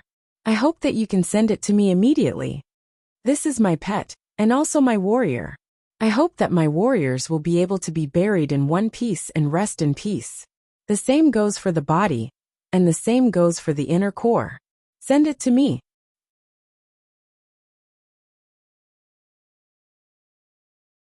Chapter 442. Had the mystical core gone missing? The Emperor of Zio had not thought of this. The mystical core of a 9th-level mystical beast was an extremely rare treasure to most of the practitioners in this world. There was no doubt about it, and it could not be questioned. However, the Emperor of Zio would never have thought that there would be someone who would be bold enough to hide the mystical core in the face of the threat of the nation's demise. This fact made him feel as if his face was burning hot. At this moment, the rage in his heart was no less than Yun Yang's. In fact, it was even more intense. Could it be that the survival of a nation and the lives of hundreds of millions of people were not as important as a mystical core in some people's eyes? What kind of a heart was this? Where is the mystical core? The Emperor of Zio turned around, his cold gaze sweeping across a certain person. Then his chilling gaze locked onto the person. Yun Yang followed his gaze and saw that the person was dressed in green, wielding a long sword. His face was simple and unsophisticated. It was the swordsman who had chased after him with his sword in the air. It was also because of this swordsman's ambush that Yun Yang was stopped at the last moment of his attempt to break out of the siege. Whitey 3 was first gravely injured. Then Yun Yang was wounded, causing the situation to take a turn for the worse. Otherwise, the little bear would not have perished in this battle. This swordsman was undoubtedly very powerful. However, facing Supreme Cloud now, he felt uncomfortable all over. Yun Yang glared at this person coldly, feeling the murderous intent within him difficult to suppress. "Your Majesty, you are too kind." The swordsman was courteous in the face of the Emperor of Zio's inquiry, bowing with his sword cupped. Did you take the Niello bear's mystical core? The Emperor of Zio went straight to the point. The swordsman's expression changed slightly, but he still answered calmly, "That's right. According to the martial world's rules, such a treasure belongs to whoever killed the mystical core's original owner. There's nothing wrong with that. It has always been so." The Emperor of Zio sucked in a deep breath and said, "Now that the Empire of Zio is on the brink of life and death, what the other party wants is this mystical core." The Emperor of Zio's eyes were burning with uncontrollable rage as well. At a time like this, when the land was about to turn into a swamp, you're talking to me about martial world rules? What kind of rules were these? The swordsman replied readily. As long as Lord Supreme Cloud has no other requests, this lowly one is more than happy to hand over the mystical core with both hands to end this calamity. The Emperor of Zio frowned slightly and repeated instinctively, "Other requests?" The swordsman's voice deepened as he said, "After all, I was the one who killed the Niello bear. Supreme Cloud will certainly seek revenge. Even ants seek to live." Suddenly, the Emperor of Zio understood it all. This fellow was obviously afraid. He was afraid that Supreme Cloud would ask for the Xian core along with the murderer. If that really happened, he would definitely die. The Emperor of Zio was both annoyed and amused by this little trick. Can a dignified saint of the sword not be so careful? This was a matter of life and death for the entire Empire of Zio. How could it be worsened by your personal choice? Yin Yang looked at the swordsman coldly and said faintly, "Say no more. Tell me your name. Today, I can promise not to take your life. The little bear is a mystical beast, but since it accompanied me to kill in Zilong City, it's my comrade. It's understandable for a warrior to die on the battlefield, but I want its funeral to be perfect, without a single flaw. As for this grudge, we'll settle it in the future." Yin Yang's voice was cold. At this moment, Yin Yang wanted to kill this person before him even in his dreams. Besides, Yin Yang was confident that as long as he persisted and threatened the Empire of Zio, making his stand clear that he would only relent after this person's life was the price, the Emperor of Zio would have no choice but to accept it. No matter how reluctant he was, he would still give the order to kill in exchange for Zio's safety. However, Yin Yang thought that doing so, the result of this revenge, was another insult to the little bear's sacrifice. A great insult. "I want revenge. I want to kill you with my own hands." This was the real revenge for the little bear. Although he could also achieve the goal of revenge by borrowing others' hands and threats, Yin Yang did not want to do so. On top of that, Yin Yang could understand the swordsman's standpoint and choice. As a citizen of Zio, it was understandable for the swordsman to fight for his motherland's vengeance against his country. Now that he had established a great enmity and was being targeted by the enemy, not only was it a wise saying, it was also his heartfelt sentiment. It was just that his standpoint was different and nothing else. But to use his motherland as a threat to force him to sacrifice his life was truly despicable. Therefore, Yin Yang would rather seek revenge in the future than insist on killing this person. The swordsman lifted his head and looked at Yin Yang with a complicated gaze. He said softly, "This reputed one is known as Emerald Cloud Sword Saint. I will never change my name or my surname. I am LV Lingyun." LV Lingyun. The corners of Yin Yang's lips curled into a profound smile as he said faintly, "What a Emerald Cloud Sword Saint. I'll remember you." The few short words caused LV Lingyun's pupils to constrict. Even his heart skipped a beat nervously as a chill ran down his spine. He had intended to say a few more tough words to keep up appearances, but when he met the other party's cold gaze, he could not utter a single word. He had a sudden realization that what he was about to face was the Nine Supremes' vengeance. Supreme Cloud, who had been in an incomplete state and unable to use his manifestation, had already turned Zilong City upside down. If the great spiritual restraining formation was removed, it would be a piece of cake for him to exact his revenge with a myriad of tricks up his sleeves. Even now, even if the spiritual restraining formation was still there, could it fight against the Lunar River's water? "Hand over the mystical core," Yin Yang ordered coldly. LV Lingyun sucked in a deep breath and said, "Lord Supreme Cloud, The battle on the battlefield is up to fate. Both parties are hostile to each other and have different standpoints. No matter how you fight, it's only right. If Lord Supreme Cloud wishes to take back your subordinate's item, you need to be more courteous in your words. Yin Yang smiled mockingly. You've said it yourself. We're hostile to each other and have different standpoints. Why should I be courteous to you? I repeat, hand over the mystical core. Otherwise, the Empire of Zio shall become history today. Chen Shi's extremely forceful tone caused the Sword Saint's face to flush red, and his eyes revealed extreme humiliation. Hand it over to me personally right now. Yin Yang scoffed coldly, his gaze gleaming with the cold glint before a massacre. His voice grew even colder. Everyone realized that Supreme Cloud was humiliating LV Lingyun on purpose. Most importantly, the other party's attitude showed that he did not care whether Yin Yang would hand over the mystical core or not. This was just an excuse. Are you not going to hand over the mystical core? That's great. I shall drown Zio today, and the Empire of Zio shall cease to exist in this world. Let's see if you, LV Lingyun, will choose to submit in humiliation or refuse forcefully. Will you submit in humiliation to your duty as a human being, or will you become Zio's sinner? The sense of danger, the coercion from a higher position, and the blatant bullying. Everyone could feel it clearly. LV Lingyun was trembling, his heart about to explode. How could he tolerate such extreme humiliation? Even if he was not a cultivator or a pinnacle expert, he was only an ordinary person. In the face of such humiliation, the only thing he could do was to fight with his life on the line. However, LV Lingyun could clearly feel the gazes on him from the people around him, like sharp arrows. Every gaze was urging him to hand over the Niello Bear's core quickly and avert the current crisis. If it were not for the fact that his cultivation base was lacking, someone would have already made a move to snatch it away. LV Lingyun's heart was filled with indescribable regret. Why did he have to participate in this battle to annihilate Supreme Cloud? If he had been a coward like the others, there would be nothing left for him to do now. JavaScript. Alternatively, he could have made a move earlier or taken down Supreme Cloud.